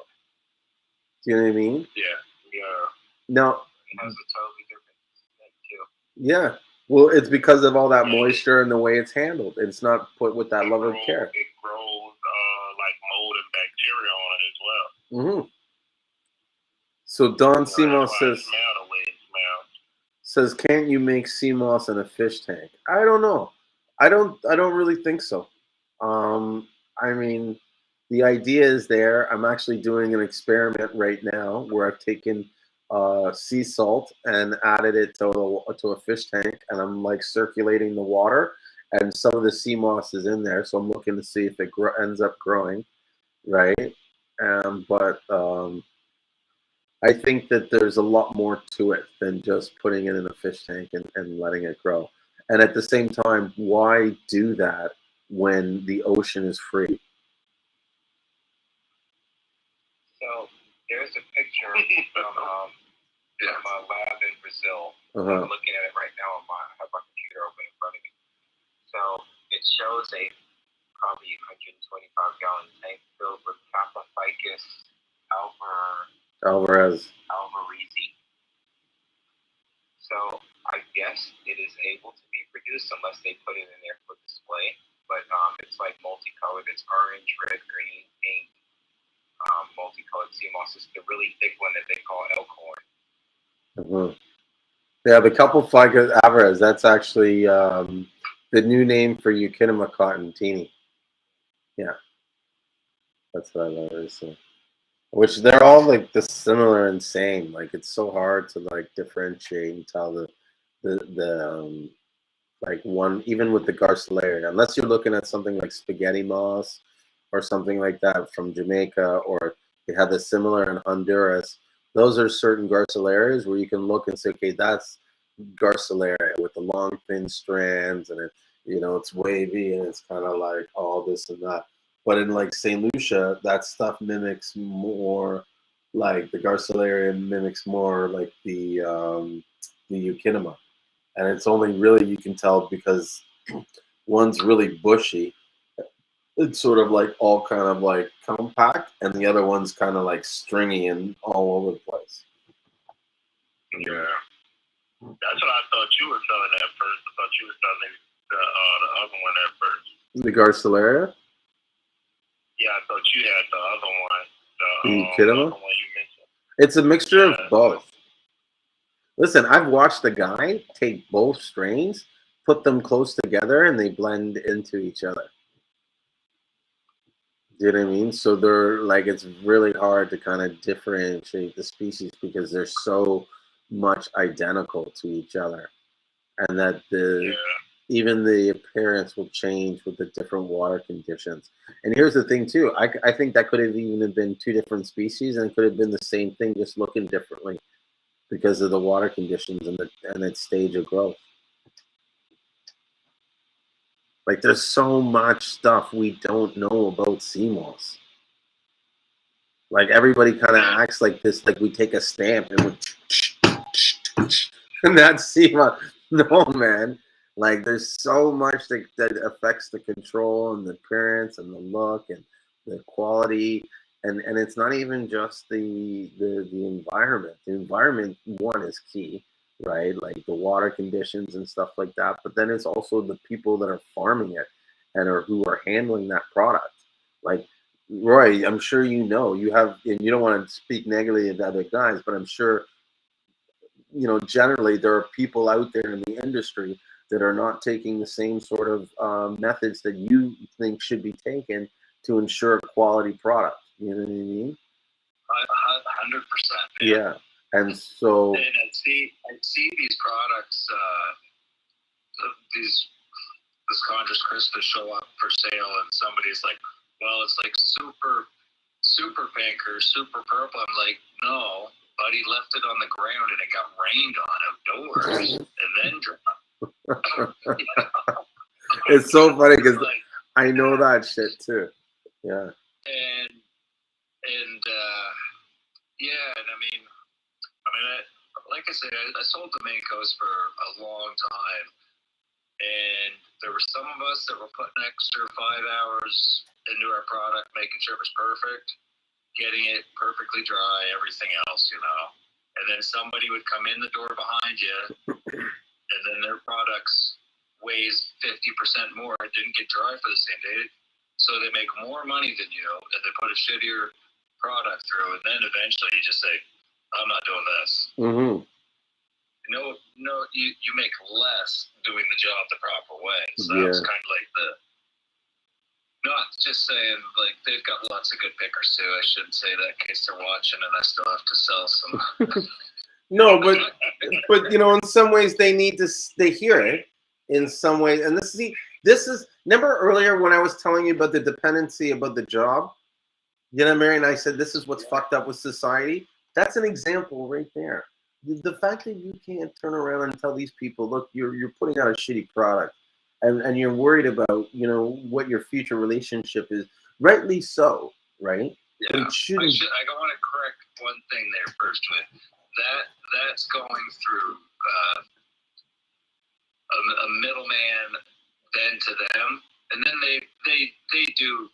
On Maine-Coast side, they've got good quality controls and standards and all that. They've got to deal with that mess, but they would, do it in a way that their end product is still good. Mm-hmm. But just saying, like, that process through the middleman to them, I was like, that's, yeah. It continues. Just want to verify that. Yeah, I agree. And I mean, dude, all I can say is it happens in a lot of these.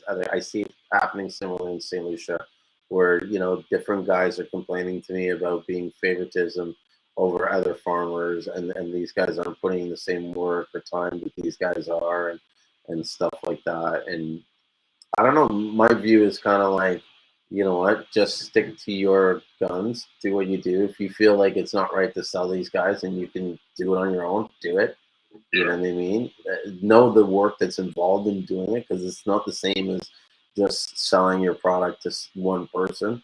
But if you're willing to put that time and effort in it, you should be rewarded with that extra pay. Hell yeah. You know what I mean? And then just put it, and then stand on your own 2 feet, and hopefully people, see, it all comes down to the market. You know what I mean? If enough people like you stand up and say, this is the way the product should be, then eventually you'll get to the tipping point. You know what I mean? Where, like, I'm watching it now. Sorry, go ahead. What do you want to say? I was going to say exactly what you said. Like, if enough people do that, then that becomes the standard in the market. And that person's going to get more business, or else you're going to fix your ways. Exactly. Like, one of two things there.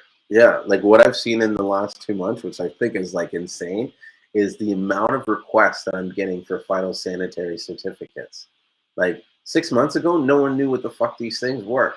You know what I mean? But all of a sudden, a couple people got them, and they got and I could see when they were doing the advertising, like, oh, you know, if the real sellers have one of these. Yeah, they did.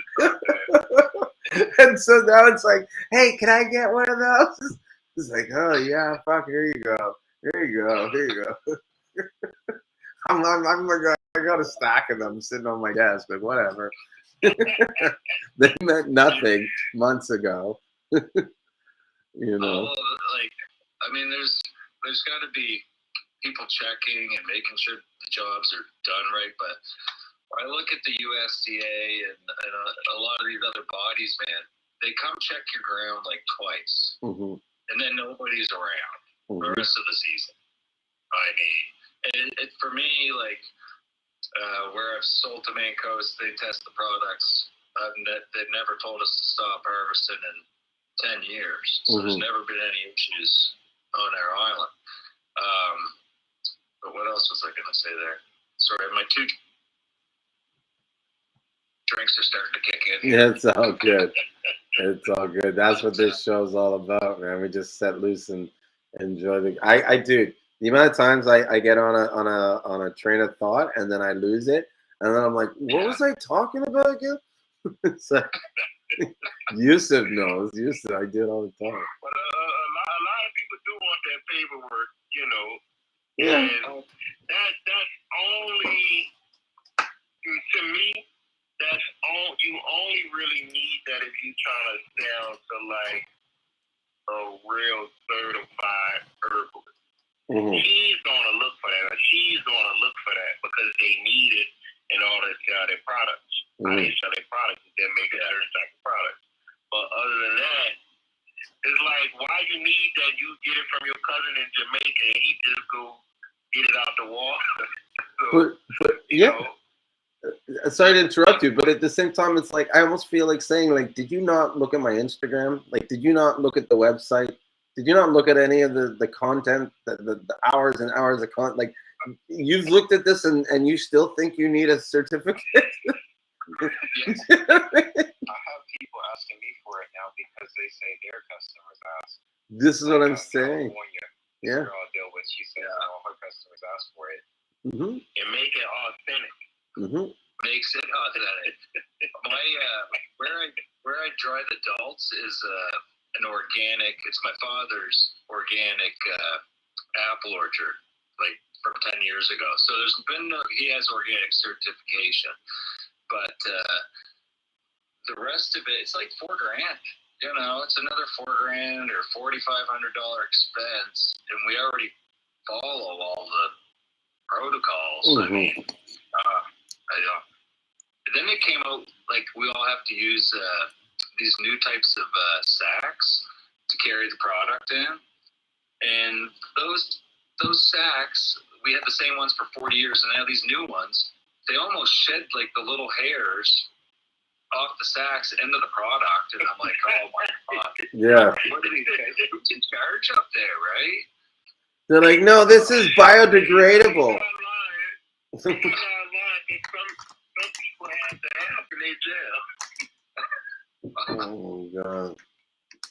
Sometimes you see the little, it be fine stuff in the jail. Yeah, no. I still got some of the old sacks. Still good. I've always said you can tell when someone's got a new job or something in a company because they'll all of a sudden get this like new design, new name. It's like it's something about people coming into the new space. It's like they have to change all this stuff to make it look like they're doing their job. Yeah, I mean, it's a tough spot because I mean there does have to be some stuff done, but they always go overboard with it, you know. Yeah, you need quality control, but you know, they need somebody who knows what they're doing, like to run that department of the organic certification. As far as I'm concerned, it's just like a cash grab that doesn't ensure the customer's getting a high quality product. Yeah, that's all it is. I tell everybody a lot, you know, about Julien. Know when I start talking about the fruits and vegetables, it's all the same. Fruits and vegetables, don't believe the hype. I pick it up from the same place. It's all the same stuff. And if you eat meat, it ain't no such thing as free range chicken. Trust me. It ain't no such thing. It ain't no healthy chicken at all. Chicken. You bought it out of the store. Chicken, beef and chicken is owned by one company in the U.S., and that's Tyson. Oh. They own everything. Everything else. They have even if you read the details. The cows and chickens go in there with shit and piss on them, and they cut them up just like that. They don't clean them. I'm telling you, I see this stuff. Don't believe the hype. Vegetables is grown in the desert, in California, in Nevada. None of it's organic. You can believe that if you want. They all come from one place. The desert. Yeah. And people say they get organic fruit. No, it's not. That's why it's organic, because there was nothing grown there before. I guess so. Yeah. And I never saw trees that can grow in like a month or two, and it already is like bearing fruit. And they pull a whole tree up out the root. They pull the whole tree up. Once they grow the fruit one time, wow. They pull a whole tree out. Start it again. Pull a whole tree out. Once they finish, start it again. That's all they do. Wow. That's crazy. You know, I be telling people, you know, you can get organic. It was a mom and pop like place, but like stores, you're not getting organic unless somebody from that city or from that state. Like if it's like a small place and they bring it to that one store, yeah. Farmers market, yeah. But organic stuff in the store, they ought to cut that out. Yeah, it's all They can grow it organic, but once you go in there and run with the gas, it's no longer organic. It's no longer organic. Yeah, once they treat it like all the other foods. They get green apples and make them red. It's you know, that organic stuff don't mean shit at all. Don't mean nothing. So it comes down to you go ahead there, sorry. I was gonna say it's in the free range when they let them out like for an hour or something a week or whatever it is. And then that qualifies for free range. I don't understand why they have chickens like that, like indoors in like darkness. You have cows out, but the cows are like standing and shit with no grass, and they all cluttered together, and like all type of stuff dripping out their nose. Yeah, that's why I don't eat meat. You're not selling the product very well. Well, he doesn't eat meat. And I eating meat a few years ago. You know, it's not because of it's because of my body just couldn't digest it anymore. You know, and I just stopped eating meat, period. But working out here, if I would have started this back then, I'd have been starting to meat. Because it's too much. It's too much. They do too much with the food, and they don't take care of stuff like they should. You know, if you eat meat, I feel like the healthier way to do it if you have your own cows, you have your own chicken. But buying it from the store, to me, that ain't the way to go. And I see why they have E. coli. Like, I see how stuff happens. Like, I see how, like, diseases and stuff travel in food. Why?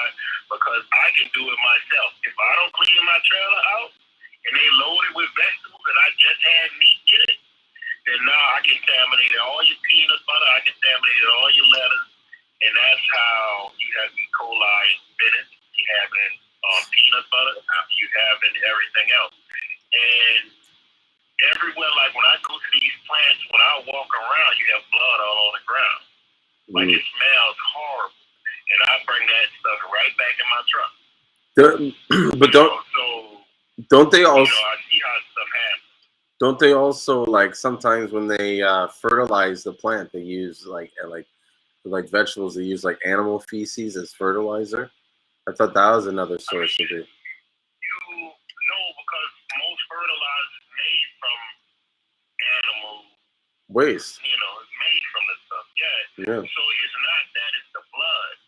It's the blood. The E. coli is in the blood. Okay, I thought there was E. coli in feces.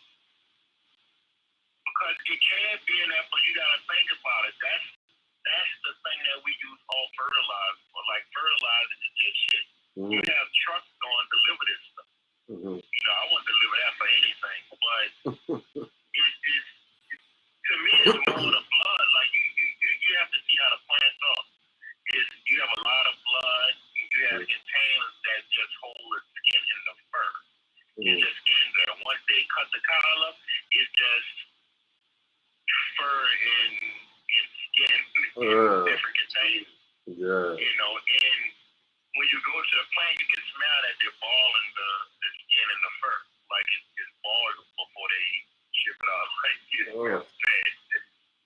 what do they use that for? Do you eat eggs or are you like I just you go ahead there.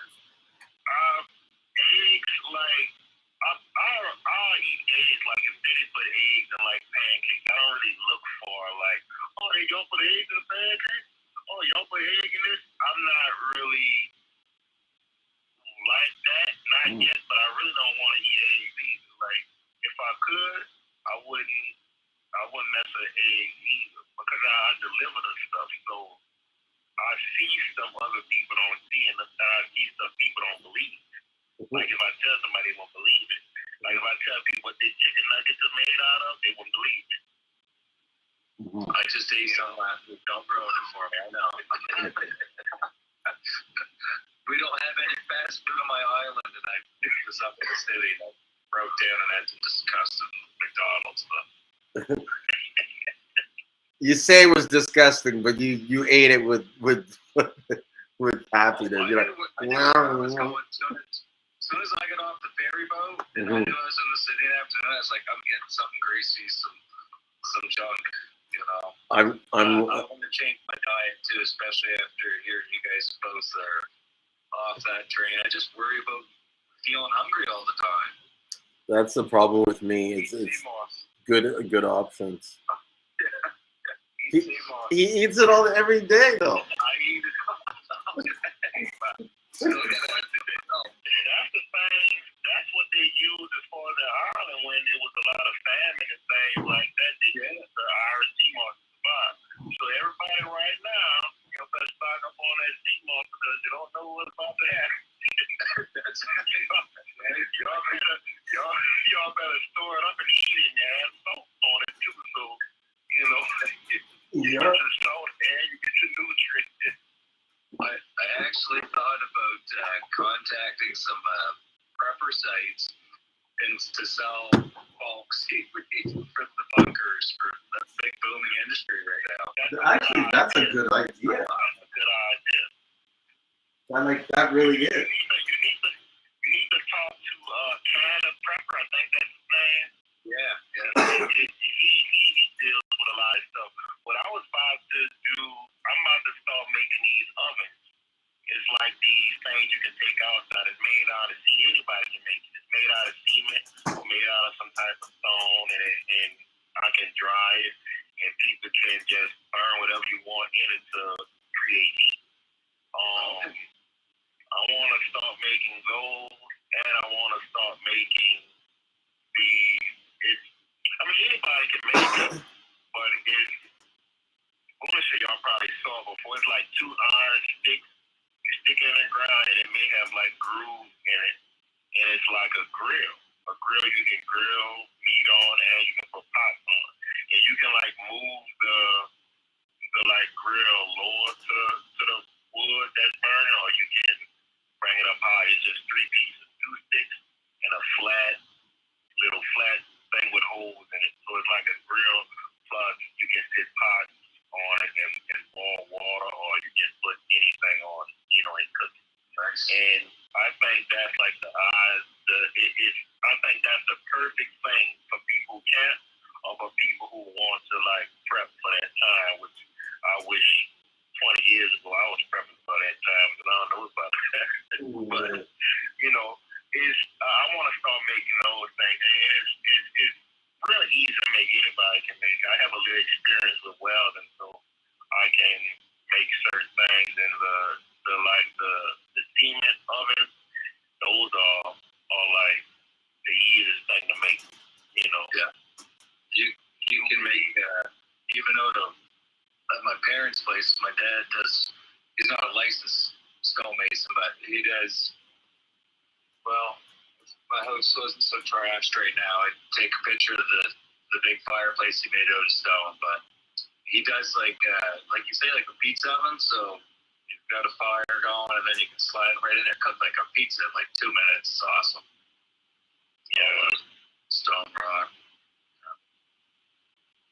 I want to do it because like the thing I'm trying to make with the stone is just like, it may be the size of a bucket, like just a regular bucket, and you can sit up on top of it, and you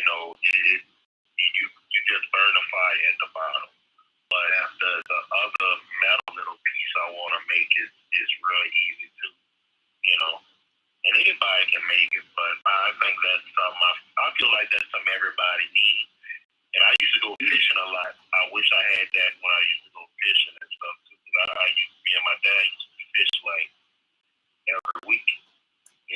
We'll go out and fish in certain areas and stuff. But I want to start doing it. I think it's cool. Julien, I think Julien actually sells like small ovens. Yeah, well, I was just about to say what you're describing. Like, it just came in my mind. It reminds me of the pots we have. Yeah, because I just thought about that, and that's the thing I'm making is like, it's similar to that, but bigger. Yeah. But the ones we have are pretty, like, I have ones that I still on the site. They're more like ornamental, but the ones that you have in the home, you could put like a whole stock pot on them. They're pretty big. They're usually like the cooking surface is like maybe 15 inches in diameter. Yeah. So you can hear me, right? I mean, yeah. Okay. Yeah, I feel like everybody needs to buy those little ovens, just in case. There was time when my family was poor. I'm talking about nothing, like no water, no lights. So, during those times, I wish I had something like that. That would help out a lot. Yeah. Well, when the robots take your trucking job, maybe your last. That's what you can come up with. Should be up here to Canada where I live, man. It's only 20, but it's like 2,000 people, and lots of product around, and good community.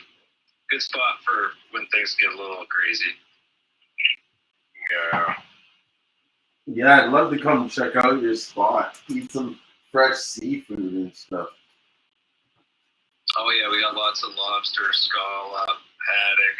Oh, yes, lobster and scallop are like two of my favorite crustaceans. Yeah, they're good. They're solid. Do sea drinks grow up that way? I don't think so.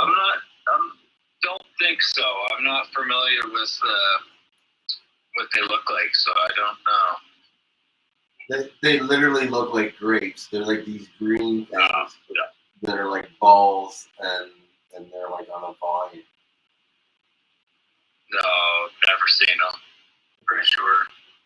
Yeah, they sell them in a store down in certain times of the year. They sell them in a store, but they're a little too pricey.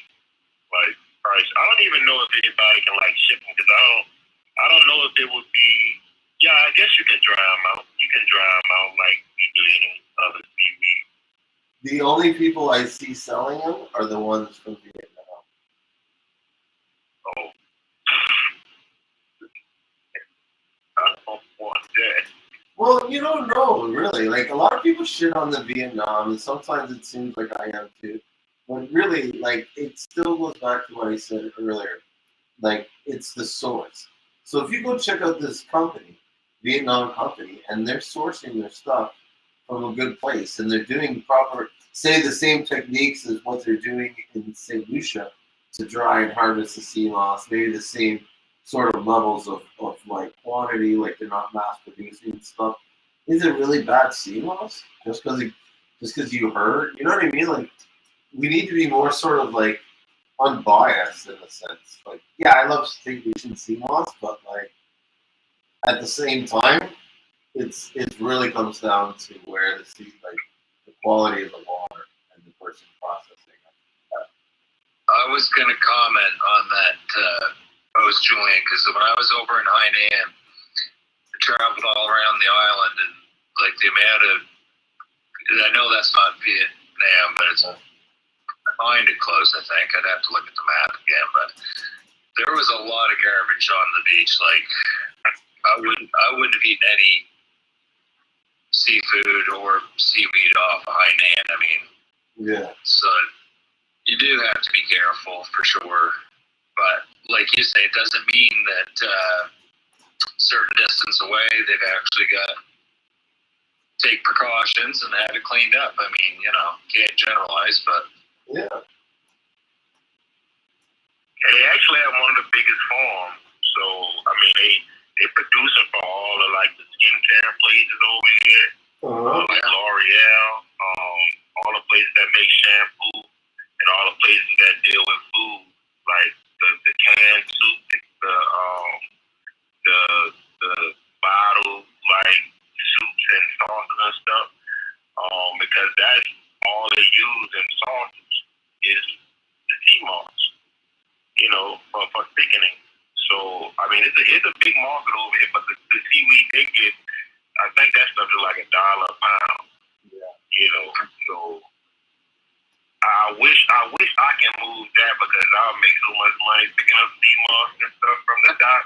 But I say if I can go to the port and that's all I run, because trust me, Seamoss is moving. If I can just run Seamoss from the ports all the way to the regimes, I can make some money because everybody needs it. In damn near every industry except the clothes. But if you makeup, food,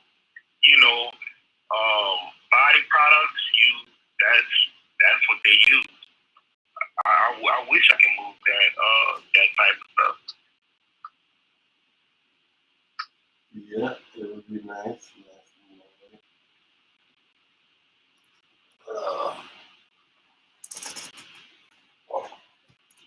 Julien made me hungry when he was eating food on camera earlier. I gotta grab a little snack. I'll be right back. No problem. I was just doing some stretching before I get to bed. As you get older, dude, you get so stiff, you know? And the sitting in the chair, like, it's like, I don't know, my back gets tough and stuff. So I always have this roller. I gotta get some kind of setup will allow me to like stretch my back while I do this. You ever use one of these? These things are awesome. Yeah, I have one of those at home.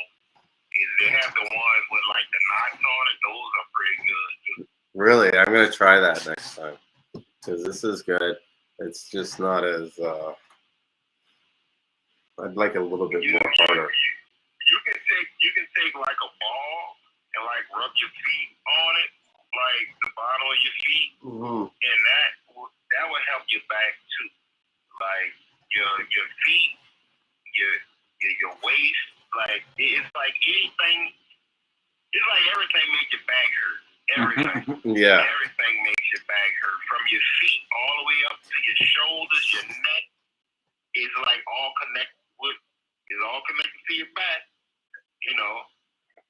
And that's something I need to take care of because I'm sitting down in this truck all day. And you know, I need a spinal adjustment, alignment, whatever is going on. Chiropractor. Well, I miss going to a chiropractor. I used to go all the time. My chiropractor was called Dr. Truelove. And I should actually go see him because you know those people you meet in life that you run into like years later and you're just like, you know, like it's so crazy how I run into this guy. So when I was young, right, I've always been someone that's wanted to be an entrepreneur. I always saw myself running my own businesses and stuff. So I used to apply to a lot of these like school programs and stuff like that, entrepreneurship course and stuff, or they would select me to these different like events and stuff. So I got to go to this one youth entrepreneurial weekend where they basically housed you in this place for a weekend, fed you, and you know you go to all these like workshops and learn about business and business concepts and ideas and all this kind of other shit. And so when I was there, I met this guy whose last name was Truelove. It was Dr. Truelove, and Truelove. And he kind of selected me to take this like advanced group where we were meeting in some rich neighborhood in like Rosedale, right? This is a rich area out here. And we would sit on this lawn and everybody would talk about business ideas and all that stuff like that. This is back when I was like 15, 14, you know, like I was really young back then, right?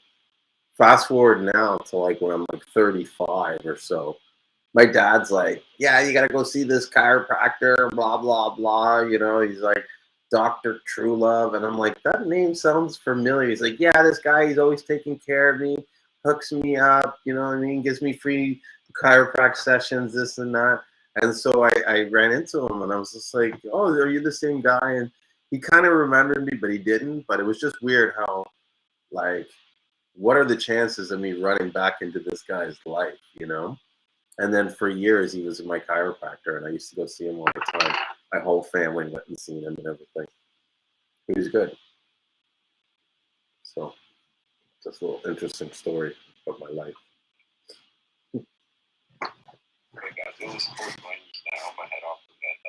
Okay, yeah, it is getting kind of late.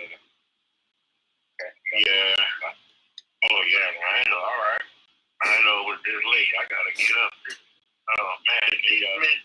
Man. All right. It was chat, guys. Yeah. Yeah, man.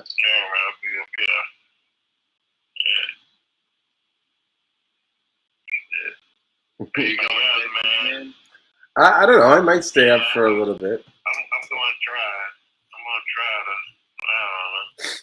I don't know. How am I going to save some money? I got 81 pans of bladder dry, and I got another 70 to 80 to dry. But I'm offering free shipping on my Etsy and stuff, and if I sell in the group,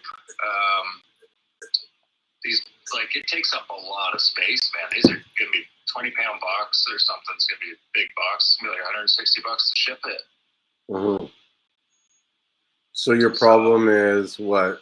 Like to get that, like if I'm charging $20 for 20 pounds, $400, and then you lose 160 to ship it, then you get taxed. Well, it depends on the size of the box or the weight of the box. Both. And it's a bad product to ship in both because it's a big bag that needs a big box. Mm-hmm. So usually it's. It would be dimensional weight. But are you using like a third-party shipping company to calculate your shipping labels? Maybe that's a solution.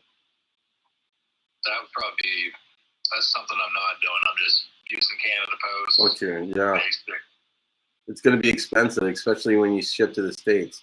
So Canada Post to the States is probably costing you like $35 or so, right? Or I don't know. like a box like that. Yeah, how big is the box? What's the size? I'll show you. I've got it right here. Let me see if I can do a quick calculation on what you might spend on net parcel or something.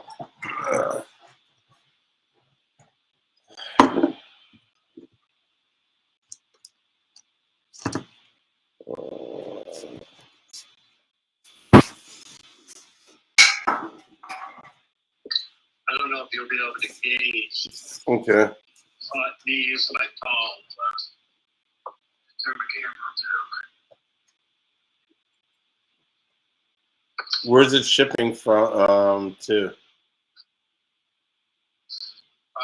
Well, I haven't even sold any to the lab rack yet. I'm just assuming from what I was sending on some other shipments. Okay. So, it's a pretty big bag. What's your postal code? E5G484. E5G484. I gotta get that like fit. And what size is the box?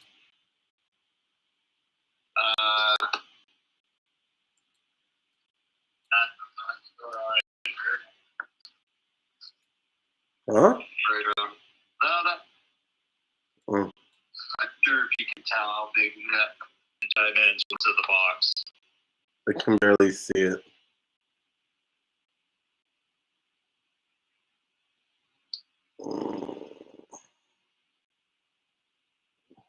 So that looks like it's like an 18 by 18 box?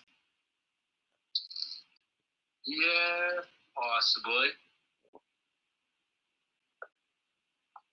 How many pounds are you How many pounds are you putting in it? 20. 20 pounds? Like I got the 10-pound boxes down sweet. That's running me $70. Like if I ship 10 pounds of moss, I mean, I'm okay with that. But What size box do you use in the 10 pounds? Do you know or no? I do.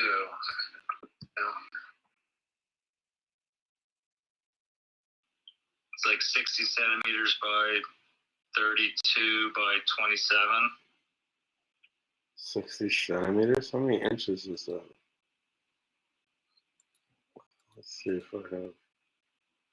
There we go. Centimeters to inches. So 60 centimeters. It's 24 inches. Yeah. And that's in the 10th, so this is probably even bigger than that box is probably bigger. Yeah. Double. Okay. So I'm just like, I know I'm just not doing it. This takes more playing around because I'm giving up way too much money on shipping. Yeah. Which is kind of weird. That's it. What's your postal code, Yusuf? 7012. 70125. Only. Let's see how much. 20 pounds. Grandman. Manan. Is it pronounced Manan? Yeah, Manan. Yeah. So 3 days select is around $180, and 6 days transit is $125.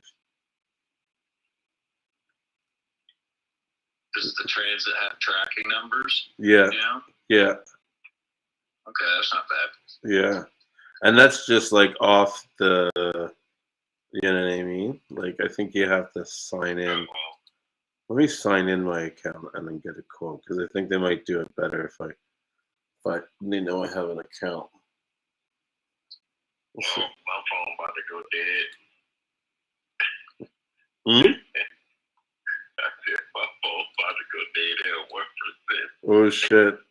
You gotta go. You want to go charge it? You gotta go to bed anyways, man. I want to charge it, but it's just not charging. I don't know what's going on. What was your post? Good luck on your drive tomorrow. What was your? Good luck on your driving.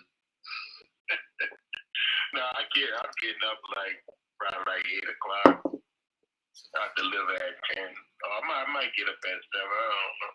I mean, I can't really sleep in the truck anyway. It's too dry and dusty in there.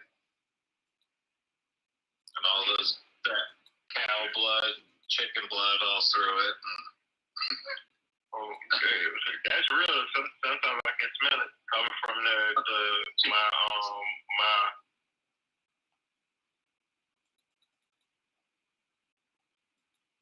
Well, his phone died. Yeah. And I didn't even see Khaled trying to join in the group there.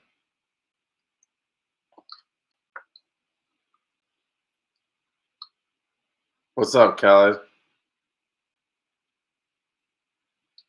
Can't hear him. Problems with his audio or something, you're saying? Yeah, I thought maybe you got it fixed, but I can't hear him right now. So let's see here. Pace new trend man. And what was his 70150? Yeah, I'll do 7125 or 70125. And that's United States, New Orleans. Okay, so let's do 30 by 30 by 30 and 20 pounds.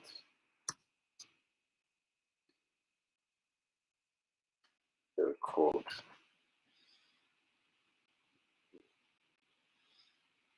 See what I get here. Yeah. These shipping services, they're awesome. You know what I mean? Oh, that's crazy. It actually charges me way more. That's whack. Well, you know what it was too? I think I changed the size of the box and get. Yeah, you might have done that. Than what the quote was. That's all right. I was just curious. I mean, 130 is a lot better than what I was anticipating. Mm-hmm. Well, I recommend. Sorry, go ahead. Go ahead. No, go ahead. I mean, I'm finding it's not as easy as I thought it was going to be to find 10-pound and 20-pound buyers. Like, I'm going to have to bite the bullet here and sell pounds, like 1 pound, 2 pounds, 4 pounds, 5 pounds. Mm-hmm. Really, to move the stuff at a decent price, and that's not going to really work for me once harvest season's in full swing, man. I can't. There's not enough hours in the day to pick dry and then hit another tide and then try to pack like 40-pound orders or something. No, totally. Well, if you ever want to work out a deal with a partnership, I'm open to suggestions. You know what I mean? No, seriously. Probably. I don't really sell the Seamoss, but like to me, packing Seamoss. If you were to send me the bulk of whatever you had and just like send me a list, I don't know, I would just pay me a fee on what the cost was. You know what I mean? I think we'd even could work out something of like work it into the shipping cost that the guy would pay. And then, if I save money on the shipping, that would be my bonus or whatever. I don't know. I'm open to discussing it. That's what I'm saying. I'm a pretty flexible guy.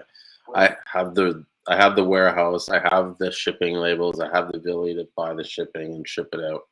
Yeah. Oh, I think we could definitely make something work beneficial to both of us for sure. Yeah, especially for the smaller items. Like maybe you want to keep the bulk ones where you ship out, but like you know what I mean. When you're doing like say 2 ounces, 4 ounces, 8 ounces, there's a lot of good margins on that, right? But it gets eaten up in the cost of shipping when you're dealing from small amounts from where you are. You know what I mean? Because exactly. It's not like a major city, right? Where you I don't know. Maybe where are you? You're in a remote place, kind of, right? Am I right? Oh, I'm on an island, man. Okay. I didn't want to be presumptuous. I didn't want to be like thinking. Yeah. I'm in the sticks. What's this? Okay, let's start. Look, he's trying out a live video on his thing. But yeah, I mean, even selling $49.99 like a pound of moss. I mean, I'm still $25 to ship it with tracking. Mm-hmm. So you lose 50% right off the bat. Mm-hmm. And then by the time you pay tax on that, you're getting closer to where less hassle. Mm-hmm. Selling bulk right around, but you might even want to maybe do like a flat rate shipping, but not the full actual cost of your shipping. So you're selling the price and you're including shipping, but instead of it being $30 or $20 for the shipping, it's like $15 or $10. You know what I mean? And so you're not fronting the whole shipping cost, but some of it. It's like kind of like subsidizing it. Yeah. Because it's either that or you adjust your prices. I always tell people the shipping's not free. Someone has to pay for it. Yeah, you're right there. I mean, it's just too much, and then I don't know if it really leads to that many more orders necessary, or maybe the person was going to buy it anyway. Mm-hmm. No, you're right. I struggle with that all the time. I've done a recent experiment where we've adjusted the prices and now we've changed it so that we're offering a different sort of level of shipping, and the shipping's free after over $100, right? And so because we saw that if like we couldn't offer shipping on a certain amount, and maybe that's something you want to say to people is like, not a free shipping on 1 pound, but like free shipping on 2-3 pounds, then it's worth your while and you can offset some of that shipping costs.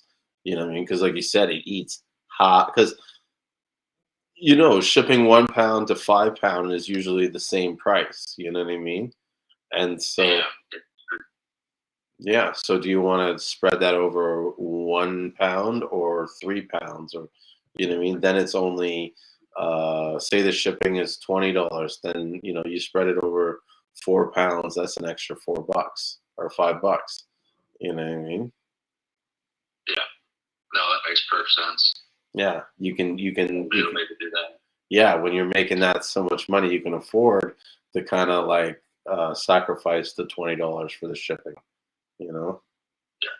And then I would do something where under a certain amount, it's like a flat rate, because then between $10, say 1 pound and 2 pounds, what it's going to be, and then you adjust the pricing on those smaller amounts so that even though they're paying for some of the shit, like, and I would do a flat rate shipping, so the shipping's not as much, so it doesn't look as scary, and so even though they're paying for shipping, some of it's embedded in the price that they don't really see, you know?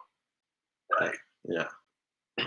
And then that way it will force them to you always want to push them up to the higher level to get the free shipping. Yeah. That's the goal. You don't want to waste your time on the £1 and £2. Like I remember when I used to operate a dispensary. I started a dispensary with these guys. And one of the things we did that was like kind of like crazy out there for the industry is our minimum gram was $20 or $25, which was like absurd. Like people would get mad, like what you. But the thing is, one, the Seamoss we had was all top level, and our attitude was like, we don't want you to buy a gram. We want you to buy a quarter or a half ounce and stuff like that. And so you shouldn't come to our store if you want 1 gram. In fact, you're causing us more heat and more trouble. And that's what I would say to the guys, because when they complain in the store, like, hey, why is your grams $20? And it's like, because we don't want you buying 1 gram. You know what I mean? We don't want you coming in and out. And you go to these dispensaries and bring the heat there, because the way we were modeling it was high end. It was low numbers. Like you got to understand your market in a sense. You know what I mean? The market that you want to create, and that's who you cater to. And don't really worry about if the other guys come and get you. That's great, but sometimes these, like what I would call undesirable clients, can cause you more headache than it's worth. You know what I mean? You want to work with guys where, like I remember in real estate, I had a girlfriend of mine who she was telling me some story about the client. The client was giving her attitude about like, why don't you reduce your commission this, and questioning her value of what she does, right? And I was like, why don't you show whatchamacallit, hold on, someone's asking a question here. I'll finish the story. So why don't you, why didn't you do this or do that to try and keep the client? And she was like, listen, Julien, I don't want to deal with anybody that's going to give me a hard time. Like, if this is what you're giving me in the beginning, imagine what it's going to be like when we work together. She's like, I only want to work with people that are going to high five me and stuff like that. And so I'm not chasing the business I don't want. I'm chasing the business I want. And that's where my focus is going to be. So let someone else have that headache, not me. You know what I mean? And so I apply that. Yeah. So I apply that philosophy to a lot of my business. And there's some business where it's like straight up. Some people will say Julian's a total asshole. But I'll tell you this, if I'm an asshole to you because you treated me in some way that made me realize that I didn't want your business anymore. I'm not trying to make a sale. Yeah, I'm not interested in that anymore. Yeah. And at the end of the day, I've put my reality in such a place where I know that I control my efforts, control every result and outcome that I receive. And so to me, it's like losing one sale is not going to end the world for me. I'm going to get the next sale. I'm going to get the business because I know I have a good product, and I know I'm a good person, and I know I provide great service and good sales. And if one person's not happy with the level that I give, then can't worry about it. Yeah, that's not my problem. So yeah. Carla's trying to get on here somehow, but yeah. She said, hey, Julien, for some reason the audio isn't working for my iPad Pro. Can I try again for my phone? Because I want to try and ask. Yeah, man, join in. Let me see if I see her there. I don't know if I have to send anybody invites. I see Kayla too here. Hey, guys, can you hear me now? Yeah. Thank you guys so much. Yeah, I'm sorry I couldn't get through. My iPad, for some odd reason, I checked the settings. The audio's selected. It's just not talking. Strange. We couldn't hear you at all. Are you guys having a great night? Oh, always, man. Hey, good time. That's good. I've been trying to get to you, Rory. Now, this guy, I ordered from him, and it flipped me out because I got to looking around on my own investigating. And I actually, on my own, ran into 2 different Instagrams. And then I noticed the PayPal or the payment method, he had that Jesus of Nazareth name of business, and it just threw me off. I said, what is going on? So I don't know if he's fraud. I can't figure out, why do he need Trying This Christmas from you? And every time someone in the group posts Trying This Christmas, he's in there posting heavily about how he got it. Heavy posting, man. When I just joined the group there not that long ago, and that guy was all over the board. It's like he copy and pasting a little the same thing over and over whenever Trying This Christmas is mentioned. I've never really seen this guy. Really wanted a bunch of pictures from me, which is normal. I mean, if somebody's going to buy your product, they want to see it and all that. But why do he need your Trying This Christmas if he's pushing? He got this special Trying This Christmas for Peru. It's a really good question. You gotta ask him. For all you know, he's probably trying to expand his offerings. You know. Okay. Maybe. Well, I'm waiting. I was gonna say you've already ordered from him, right? That's right. I just gotta set up the update. So I actually, right while we were talking, the last 20 minutes maybe, I got an update. It's telling me that it's in Miami. So I guess it made it through customs. You know, when it comes from Peru, I always notice my Peru orders. It'll stop in Miami. And you guys, it stops in New York, Jamaica. Maybe it's Jamaica, Queens, but it's New York. It's Jamaica, New York. That's right. There's a big international something there. That handles all the mail. But that'll be interesting. I mean, geez, it was a nice sized order that I'd like to do with the person, but yeah. So maybe it'll be cool. Maybe I don't want to cash up front. For a chunk. But that's how I got in Seamoss. You know, I got scammed. It was $50 too, guys. But it was the sentimental situation that I took it very personal. And so I went on the Seamoss mission. That's what my wife said. Oh. But I'm sorry for interrupting Julien. You guys could go back to the conversation. There's no interruption. Why don't you hang around? I mean, I'm only going to be on for another 15 minutes anyway. I got to get to bed too. Well, let's hang out and see who else come on. I'll be in the background listening. Hey, guys. All right, sounds good. Oh, look at this. Seamoss the Boss. We source 100 to 10,000 pounds from St. Lucia. Free shipping, lab tested, and sun-dried. Look at that. So this is something that I see that's happening in the future, is that everybody's going to start producing lab tests to show that they're Seamoss and see where it's coming from and da-da-da-da-da. Oh, yeah. I think that's a definite coming. That part of the markets. Mm-hmm. And then it's going to be like the Wild Wild West. Because when I get my product tested and posted on my website, someone else is going to come over, copy and paste your test results. You know what I mean? Mm-hmm. That's what I want. Exactly. They want to see that stuff. So I was just messaging Moss King. He was like, something's up with my live stream on the Facebook, where it's almost like the comments, people are messaging me and it's not coming through some of the places.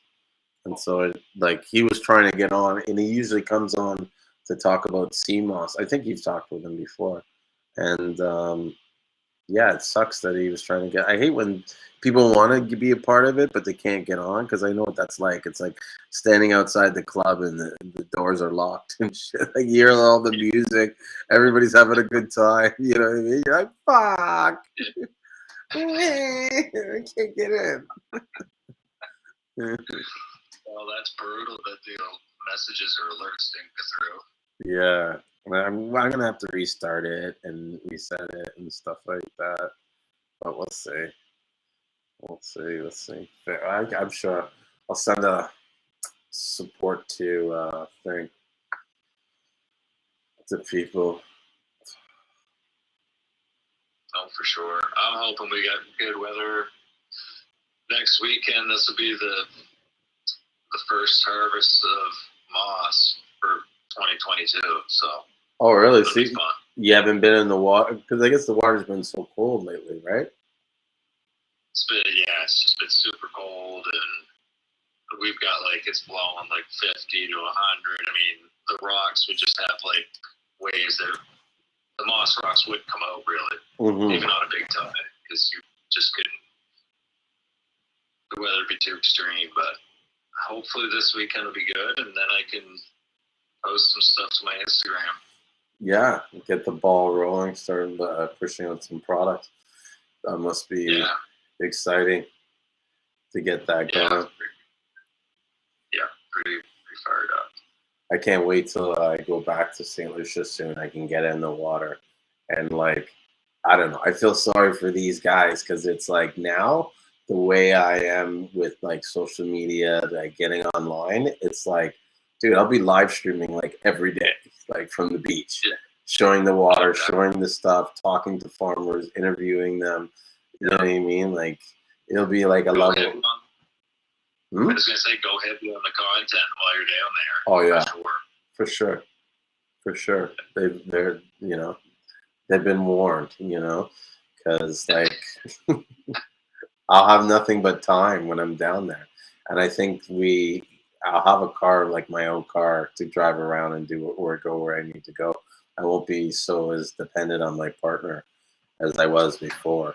Like last time I was there, I had no vehicle at all, and so. You know what I mean? Yeah. He was like, just have freedom to get around and sure.